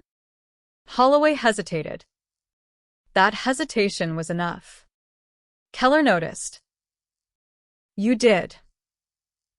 A long pause. Once. When? I don't know. Try. Holloway looked frustrated. Years ago. How many? I don't remember. Keller knew he was lying. But he also knew pushing too hard could close the door. So, he changed direction. Why did you go back? Holloway looked down. I wanted to see if anyone found anything. There it was. Not grief. Not regret. Fear. The fear of discovery. Keller let the statement sit. You were checking whether you got away with it. Holloway immediately reacted. No. But the speed of the denial revealed something. You weren't checking on her, Keller continued. No. You were checking on yourself. Holloway said nothing. Because sometimes silence is agreement. Outside the interrogation room, investigators were rebuilding the timeline. Not just from Holloway's words. From evidence. Phone records. Old maps. Employment documents. Everything. The story from 1992 was being rewritten.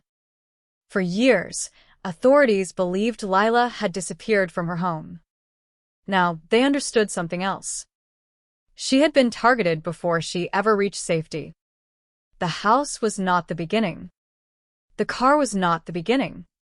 The beginning happened somewhere between routine and opportunity. A normal night. A familiar road. A stranger who decided to follow. And a woman who never realized she was already in danger. The town that had lived with unanswered questions for decades began hearing new details.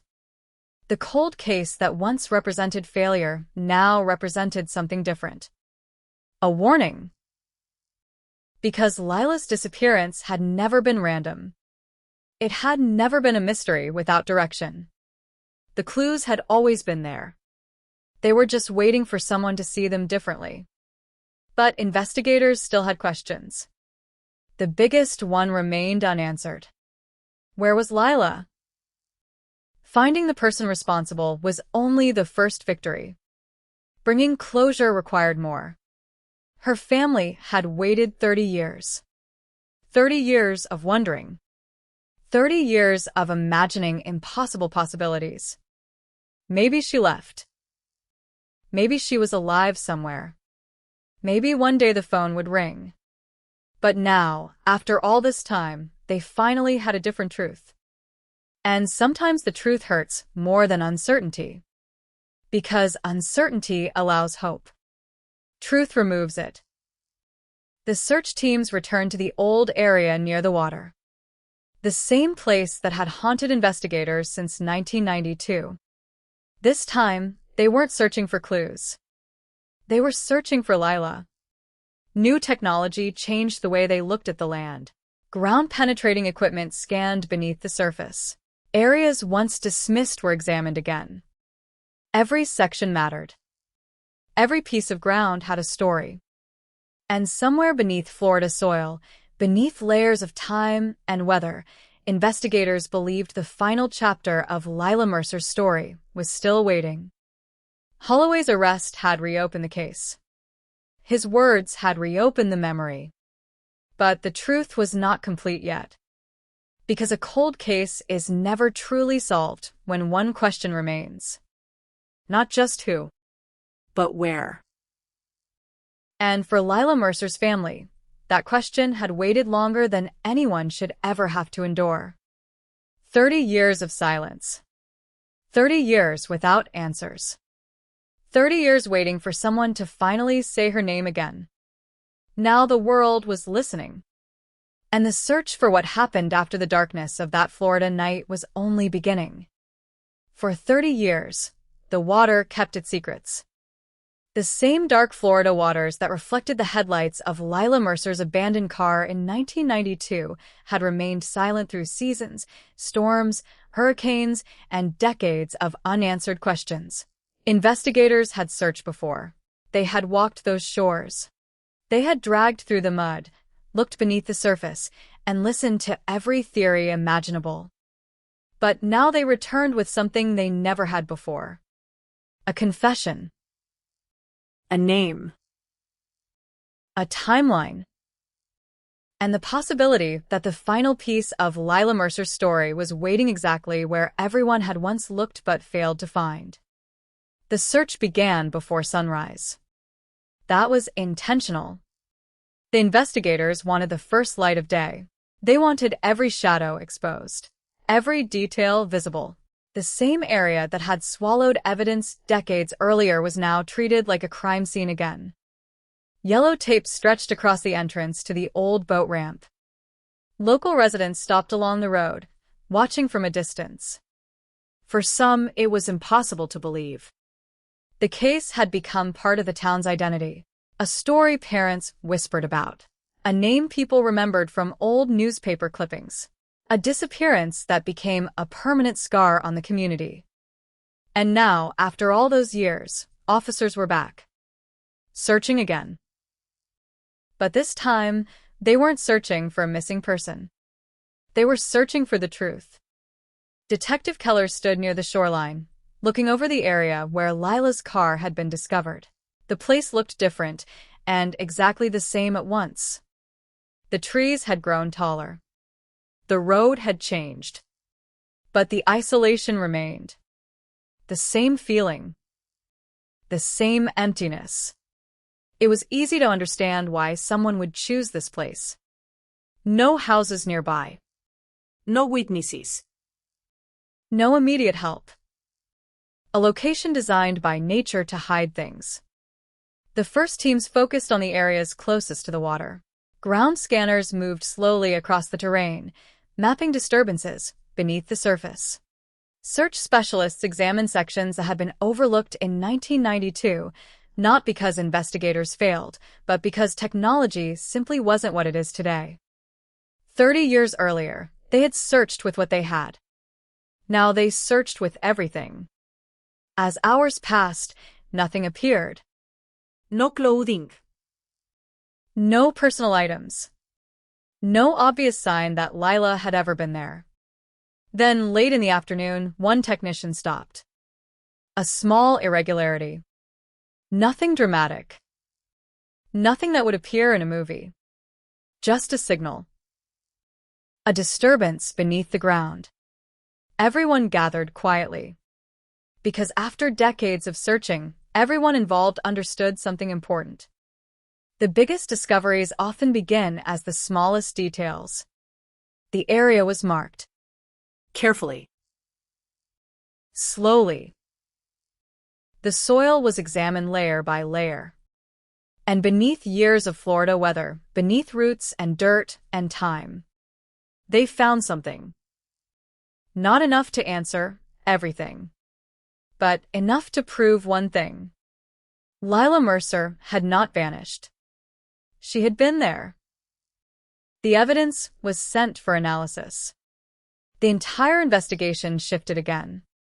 Because now the case was no longer only about what Evan Holloway said. It was about what the ground itself could reveal. Back at the station, investigators continued building the timeline. They studied Holloway's statements repeatedly. Every word. Every pause. Every inconsistency. Confessions are powerful. But confessions are not always complete. People remember events differently. They protect themselves. They minimize. They reshape moments in their own minds until they can live with what they have done. Holloway had admitted involvement. But investigators believed he was still holding something back. The question was what? A review of his original interrogation showed a pattern. Whenever the conversation approached the final moments of Lila's life, Holloway became vague. He remembered the beginning. He remembered the confrontation. He remembered moving the car. But the exact moment when Lila stopped being alive remained hidden behind phrases like, "I don't know. I can't remember. It happened fast." Investigators knew those phrases. They often appeared when someone was approaching the most damaging part of the story. The part they wanted to escape. Keller returned for another interview. This time, the approach was different. No accusations. No photographs. No pressure. Just conversation. Holloway entered the room, looking tired. Not physically. Something deeper. The weight of the past had finally caught up with him. Keller placed a cup of coffee on the table. A small gesture. Human. "You know what happens now?" Keller asked. Holloway stared ahead. "The search continues." "Yes." A pause. "They'll find her." Holloway's expression changed. Almost invisible. But real. Fear. Not fear of prison. Something else. Fear of the final piece becoming real. Keller noticed. "You don't want that." Holloway said nothing. "You don't want us to find her." Still nothing. "Why?" A long silence. Then Holloway whispered, "Because then it's real." The words carried more than guilt. They carried decades of avoidance. For 30 years, Lila had existed as an unanswered question. A photograph. A memory. A case number. But finding her would transform the past into something permanent. No more uncertainty. No more distance. Only reality. Keller leaned forward. "She deserves to come home." That sentence changed the room. Not the victim. Not the evidence. Not the case. Her. Lila. A person. Someone's daughter. Someone's sister. Someone who had a favorite song, a favorite meal, a place she liked to sit, a future she never got to see. Holloway looked away. And for the first time, the silence seemed less like resistance. More like shame. "I never wanted her family to know," he said. Keller watched him carefully. "But you let them spend 30 years not knowing." No answer. Because there wasn't one. Outside, the search continued. Days passed. Then weeks. The area became a symbol of two different realities. For investigators, it represented progress. For the community, it represented pain returning. Old memories resurfaced. People who had forgotten details suddenly remembered. A neighbor remembered seeing a strange vehicle years earlier. A former coworker remembered Lila mentioning feeling uncomfortable around someone she couldn't identify. A bartender remembered a quiet man who appeared unusually nervous after her disappearance. None of those details alone solved anything. But together, they formed something investigators had never possessed in 1992. A complete picture. Not perfect. Not simple. But complete enough to understand. Lila had not disappeared into nowhere. She had been taken into a situation where every decision afterward created another layer of silence. And for years, that silence protected the person responsible. Until science broke through. Until technology found what memory had lost. Until a tiny trace left behind inside an old car became the thread that pulled the entire story apart. The final forensic results arrived on a rainy morning. The evidence recovered near the water was analyzed. The confirmation was devastating. It matched the location, the timeline, the confession. Everything connected. After 30 years, investigators finally had the answer Lila's family had waited for. But answers do not erase pain. They only change its shape. The Mercer family received the news privately. There were no cameras. No dramatic statements. Just a family facing the impossible reality that the person they had searched for was finally found, but not in the way they had hoped. A missing person became a confirmed victim. A mystery became a memory. A cold case became a solved case. But even after the arrest, even after the evidence, even after the truth surfaced, one question remained in the minds of everyone who followed the story. How could someone live for 30 years carrying a secret like that? How could a person wake up every morning, go to work, smile at neighbors, and continue life while knowing exactly what happened on that Florida night? Maybe there is no answer. Maybe some darkness cannot be explained. But one thing was certain. Lila Mercer was no longer just a name on an old missing poster. She was remembered. She was found. And after 3 decades trapped inside a cold case file, her story had finally reached the moment when the world could no longer look away. The arrest of Evan Holloway changed everything. For 3 decades, the Mercer family lived inside a nightmare with no ending. They had learned how to exist with uncertainty because uncertainty, as painful as it was, still left a small space for hope. Every unanswered phone call carried possibility. Every knock at the door created a moment of fear and expectation. Every unfamiliar face in a crowd created the impossible thought. Could it be her? But now that uncertainty was gone. The cold case that had haunted Florida since 1992 had finally broken open. The name of the person responsible was known. The evidence was undeniable. And the community that had spent years wondering what happened to Lila Mercer was finally forced to face the truth. She was never coming home. The days after Holloway's arrest were filled with a strange mixture of relief and grief. Relief because the waiting was over. Grief because the answer was not the one anyone wanted. For investigators, the case represented something rare, a cold case that refused to stay buried. A reminder that evidence can survive longer than memory, that technology can reach into the past, and that even the smallest overlooked detail can wait decades for the right moment. For Lila's family, it was different. A solved case does not always feel like victory. Sometimes it feels like losing someone all over again. Because for 30 years, Lila existed in two worlds. In reality, she was gone. But in the hearts of those who loved her, she remained suspended in time. 26 years old. Still laughing. Still walking into the diner where coworkers expected to see her. Still living in the last moment before everything changed. Now, that image had to change. The investigation moved into a new phase. A courtroom phase.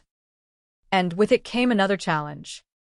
The prosecution had to transform decades of unanswered questions into a story a jury could understand. A story built from fragments. A single DNA profile. A forgotten employment record. A location. A confession. And a victim whose voice had been silent for too long. The defense prepared immediately. Their strategy was predictable. 30 years had passed. Memories fade. Evidence can be questioned. Statements can be interpreted differently. They argued that Holloway's confession was not complete, that parts of it were uncertain, that he described events from memory rather than direct fact. But prosecutors focused on what could not be explained away. The DNA. The evidence recovered from the vehicle. The connection to the location. The timeline. Facts that did not depend on memory. Facts that waited patiently for science to catch up. During preparation, investigators revisited every piece of the original case.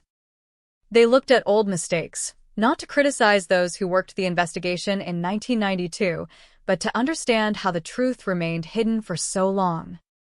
The answer was simple. The world had changed. In 1992, DNA technology was limited. Digital databases did not exist. Genetic genealogy was science fiction. A microscopic trace left behind in a vehicle could not tell investigators who had been there. But 30 years later, that same trace became a voice. A voice saying, "Someone was here. Someone left this behind. Someone knew what happened." And that someone was Evan Holloway. The trial brought old memories back to the surface. Former investigators testified about the first days after Lila disappeared. They described the search, the confusion, the frustration, the endless questions. One detective who had worked the original case admitted that Lila's disappearance remained one of the cases he thought about most. Not because it was the only unsolved case, but because of the feeling. Something had always seemed unfinished. Like the answer was nearby, but hidden behind a door no one could open. Now that door was finally open. Witnesses returned to the courtroom. People who had not spoken about that night in decades. The truck driver who saw the mysterious figure near the abandoned vehicle described the moment again. The memory was older, less sharp, but still powerful. "I remember thinking something was wrong," he said. That sentence carried weight. Because sometimes the human mind recognizes danger before it understands it. The community had sensed something was wrong in 1992. They just didn't know where to look. The prosecution also presented the timeline. Piece by piece. Lila's last known movements. The abandoned vehicle. Holloway's work location. The DNA. The confession. A chain that stretched 30 years, but never broke. The defense attacked the confession. They questioned Holloway's state of mind. They suggested that his words were shaped by pressure. But investigators pointed to something important. No one forced the DNA match. No one created the employment records. No one invented the connection between Holloway and the area where Lila's vehicle was found. Evidence does not confess. Evidence does not forget. Evidence simply remains. As the trial continued, one question remained at the center of everything. Why Lila? That question was harder. Because not every crime has a reason that makes sense. Not every tragedy has an explanation that brings comfort. Sometimes the truth is that someone's life was changed forever because another person made a terrible decision. A decision that lasted only minutes, but destroyed decades. Lila's family never received the explanation they deserved. Not a real one. Because no explanation could justify what happened. No motive could balance the loss. No answer could return the years stolen from them. But they finally had something they had not possessed since 1992. Certainty. And certainty matters. Because the unknown can become its own kind of suffering. The Mercer family could finally stop searching. They could finally visit a place of remembrance. They could finally say her name without wondering whether the story was still unfinished. The town changed after the case was solved. For years, Lila Mercer's disappearance had been a warning whispered quietly. A reminder that danger can exist anywhere. But after the arrest, the story became something else. A reminder that justice can take longer than anyone expects. Sometimes much longer. 30 years is a lifetime for many people. Entire generations grew up while Lila's case remained open. Children became adults. Adults became grandparents. The world moved forward. But one investigation kept moving too. Slowly. Quietly. Waiting. The case became an example studied by investigators across the country. Not because it was perfect. Because it showed the importance of returning to old evidence. Re-examining old assumptions. Looking again at things that were once considered insignificant. Because in cold cases, the smallest details often become the biggest breakthroughs. A piece of fabric. A forgotten sample. A name hidden inside a database. A question asked one more time. That is how decades-old mysteries begin to fall apart. Not with one dramatic moment, but with thousands of small steps leading toward the same truth. For Lila Mercer, the truth arrived 30 years late. Too late to save her. Too late to change what happened. But not too late to restore her story. Because before the headlines, before the arrest, before the courtroom, there was a person. A daughter. A sister. A friend. Someone who had dreams beyond that summer night in Florida. And after decades of being remembered only as a missing woman, Lila Mercer was finally remembered for who she was. Not how she disappeared. Not the mystery surrounding her. Not the case file that carried her name. But the life she lived before the darkness found her. And that was the final thing investigators wanted people to remember. Cold cases are not just about solving crimes. They are about returning voices to people who lost theirs. And after 30 years of silence, Lila Mercer's voice had finally been heard. The final days of the trial carried a strange silence. Not the silence of an unsolved mystery. Not the silence that had surrounded Lila Mercer's name for 30 years. This was different. This was the silence that comes when the truth is finally known, but no one feels victorious. Because some stories do not end with celebration. Some stories end with people sitting in a courtroom, looking at a person who destroyed a life, and realizing that no verdict can restore what was lost. Evan Holloway sat at the defense table, older than the man who existed in 1992. The years had changed his appearance. Gray hair. Lines across his face. A quieter presence. But behind the aging face was the same person connected to the night that had haunted Florida for decades. The prosecution had spent weeks rebuilding that night. Not as a mystery. As a timeline. A sequence of choices. Every decision, Every moment. Every opportunity where things could have gone differently. And every moment where they did not. The jury heard about Lila Mercer's final hours. A normal evening.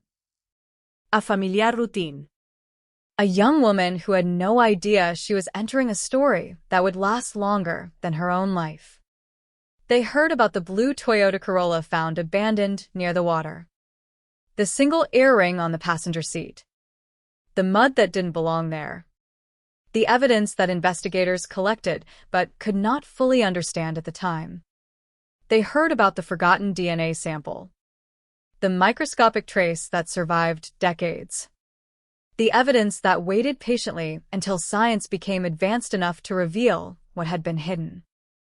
And they heard Holloway's own words. Not all of them.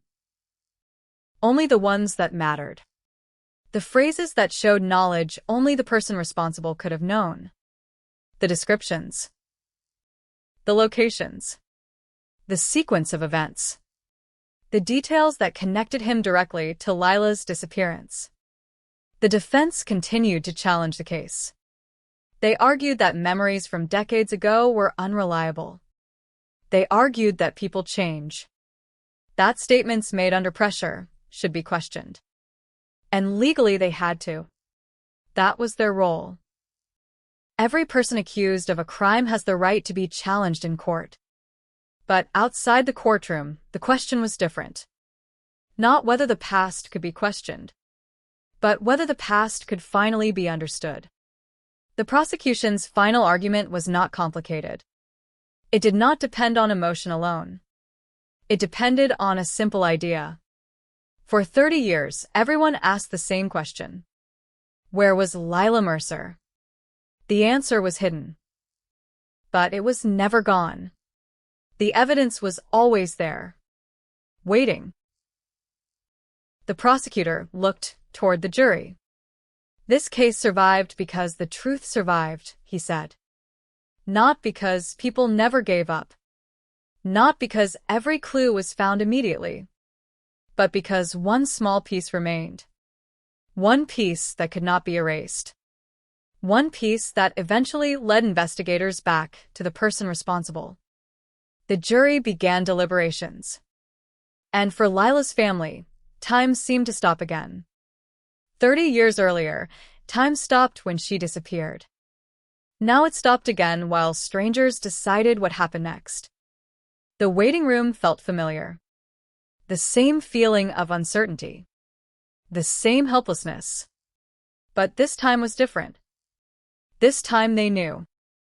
The answer had arrived. The only question remaining was what the final judgment would be. Hours passed. Then more. The courthouse remained quiet. Reporters waited outside. Neighbors watched the news. People who had followed the case for years waited for the same thing. A conclusion. Eventually, the jury returned. The courtroom filled. Everyone stood. Evan Holloway entered. The judge looked down. The verdict was read. Guilty. The word moved through the room like a wave. Not a celebration. Not relief. Something heavier. A final acknowledgement. A recognition that the person responsible had been held accountable. But for Lila's family, the moment carried complicated emotions. Justice had arrived. But it arrived late. Very late. No verdict could bring back birthdays. No sentence could return missed conversations. No punishment could erase 30 years of wondering. The family had spent most of their adult lives searching for answers. Now they had them. And sometimes answers carry their own pain. After the trial, investigators reflected on the case. Many described it as a reminder of why cold cases matter. Because every unsolved file represents a person. Not just evidence. Not just paperwork. Not just a name in a database. A person. Someone who had a life before becoming a mystery. someone whose story deserves an ending. The investigation also changed the way officials looked at old cases. Evidence that once seemed useless could no longer be ignored. Technology had transformed criminal investigations. DNA analysis, digital databases, advanced forensic methods, tools that did not exist when Lila disappeared, tools that gave investigators a second chance. But technology alone did not solve the case. People did. The detectives who reopened the file, the analysts who examined old evidence, the investigators who questioned assumptions made decades earlier, the people who believed that an unanswered question was still worth pursuing. Because cold cases are not solved by time. They are solved by persistence. Years after the trial, the area near the old boat ramp remained quiet. The trees continued growing. The water continued moving. The world continued forward. But for those who knew Lila's story, the place carried a different meaning. It was no longer only where a tragedy happened. It was also where the truth finally began to emerge. A place connected to loss, but also to remembrance. People who had known Lila spoke about her differently after the case was solved. For years, conversations focused on how she disappeared. Now they focused on who she was. The young woman who worked hard. The sister who mattered. The friend who left an impact. The person who existed before the headlines. That was important. Because victims can become trapped inside the worst moment of their lives. Their names become connected only to tragedy. But Lila Mercer was more than a cold case. More than a headline. More than a mystery. She was a person. And after 30 years, that was the final truth restored. The investigation had started with a question. Where did Lila go? It ended with a different answer. She was never forgotten. Not by her family. Not by investigators. Not by the community. And not by the evidence that waited patiently for the right moment. The story of the Florida 1992 cold case became a reminder that time does not always protect secrets. Sometimes time exposes them. Sometimes the smallest forgotten detail becomes the bridge between past and present. Sometimes justice moves slowly. Painfully slowly. But sometimes, after years of silence, the truth finally finds a way back. And when it does not erase the past. It honors it. For Lila Mercer, the truth came decades later. But it came. Her name was no longer attached only to a disappearance. It was attached to a life. A life remembered. A life that mattered. And a story that, after 30 years in the darkness, was finally brought into the light. And now, as the final chapter of this dark saga unfolds beneath the unforgiving glare of the courtroom lights, the true magnitude of what happened on that fateful October night in 1992 settles over the room with the crushing weight of a falling vault, sealing the fate of a decades-old mystery in a masterclass of modern retributive justice. The gallery is packed to absolute suffocation, a sea of tense faces, weeping relatives, hardened journalists, and curious onlookers who have waited over 34 agonizing years for this exact moment. Their collective breath hitching as the defense and prosecution make their final, impassioned stands before a judge whose expression is carved from ancient stone. Every single eye in the chamber is locked onto the defendant's table, where the man who once thought he had outsmarted time itself now sits hunched over, his shoulders rounded, his eyes darting frantically toward the floor as if searching for a crack in the linoleum through which he might escape the inescapable truth closing in around him. The prosecutor steps forward, striding with purposeful authority toward the jury box, his voice cutting through the thick, electrified silence like a razor-sharp blade, systematically dismantling every fragile, pathetic excuse the defense has thrown against the monolithic wall of indisputable forensic evidence. He reminds them of the quiet Broward County night, of the digital clock glowing red at 3:14 a.m., of the coffee maker still warm and the front door left ajar by precisely 6 inches. The haunting. Prologue to a nightmare that refused to die, a crime born out of arrogance and executed in the shadows, believing that human memory would fade faster than the physical traces left behind at the scene. He holds up the physical exhibits, the microscopic strands of touch DNA extracted from the frayed edges of the victim's clothing, amplified through state-of-the-art genealogical mapping that spanned continents and generations, transforming a nameless, faceless phantom of the past into the living, breathing monster sitting right there in the courtroom. The scientific certainty presented to the jury isn't just persuasive. It is absolute, an unyielding mathematical probability of 1 in several hundred trillion, rendering every alibi a laughable fairy tale and every protestation of innocence a desperate, flailing gasp for air from a drowning man. The jury members listen with rapt, unblinking attention, their expressions hardened by the gravity of their solemn duty, fully grasping that they hold the keys to history, tasked with closing a wound that has bled across the timeline of Florida's criminal annals for over 3 decades. When the defense attempts a final, desperate pivot, arguing procedural technicalities and the degradation of evidence over the vast chasm of passing years, the prosecutor shuts it down with a single, devastating counterargument that echoes like thunder through the chamber. Time does not absolve evil, it only gives it a false sense of security, and science has officially dragged that evil screaming into the blinding light of accountability. The emotional apex of the trial arrives when the victim's surviving family members take the stand one by one, not as broken, helpless victims anymore, but as fierce, unyielding pillars of endurance, who have survived a 34-year purgatory of not knowing, carrying the ashes of their shattered lives through decades of empty holidays, sleepless nights, and agonizing anniversaries. One by one, they look past the judge, past the jury, and directly into the eyes of the man who stole their world, their voices trembling not with weakness, but with a righteous, boiling fury that has been simmering in the dark since the first Bush administration, testifying to the hollowed-out homes, the destroyed marriages, the endless rivers of tears, and the relentless, suffocating shadow that hovered over every family dinner like an uninvited guest who refused to leave.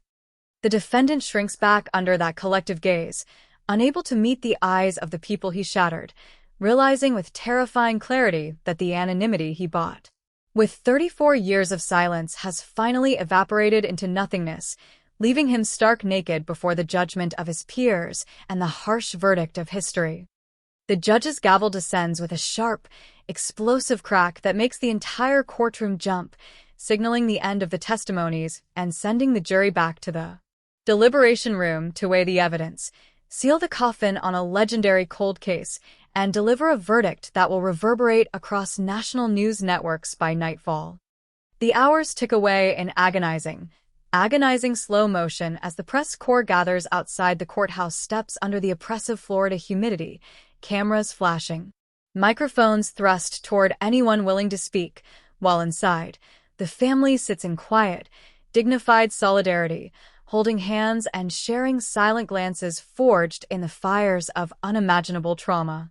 And then, the buzzer sounds, that single, shrill chime from the jury room that signifies the end of the road, the final tally, the moment of absolute truth for which an entire community has sacrificed its peace of mind for the better part of half a century.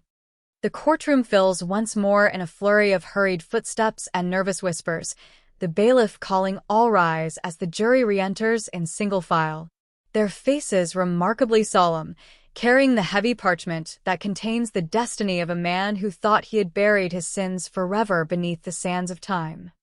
The foreperson stands up, her voice steady, crisp, and ringing with absolute clarity as she reads the verdict out loud for the entire world to hear, a single word that drops like an anchor into the quiet room, echoing off the marble walls and shattering the final defenses of the accused. Guilty.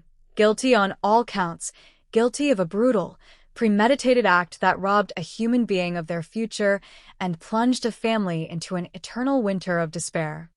A collective gasp ripples through the gallery, followed immediately by a heavy, profound exhale of shared release as tears finally break free from the eyes of the family members who have fought this impossible war for over 30 years, not with weapons or money, but with sheer, unyielding love and the ferocious refusal to let their loved one be forgotten by time.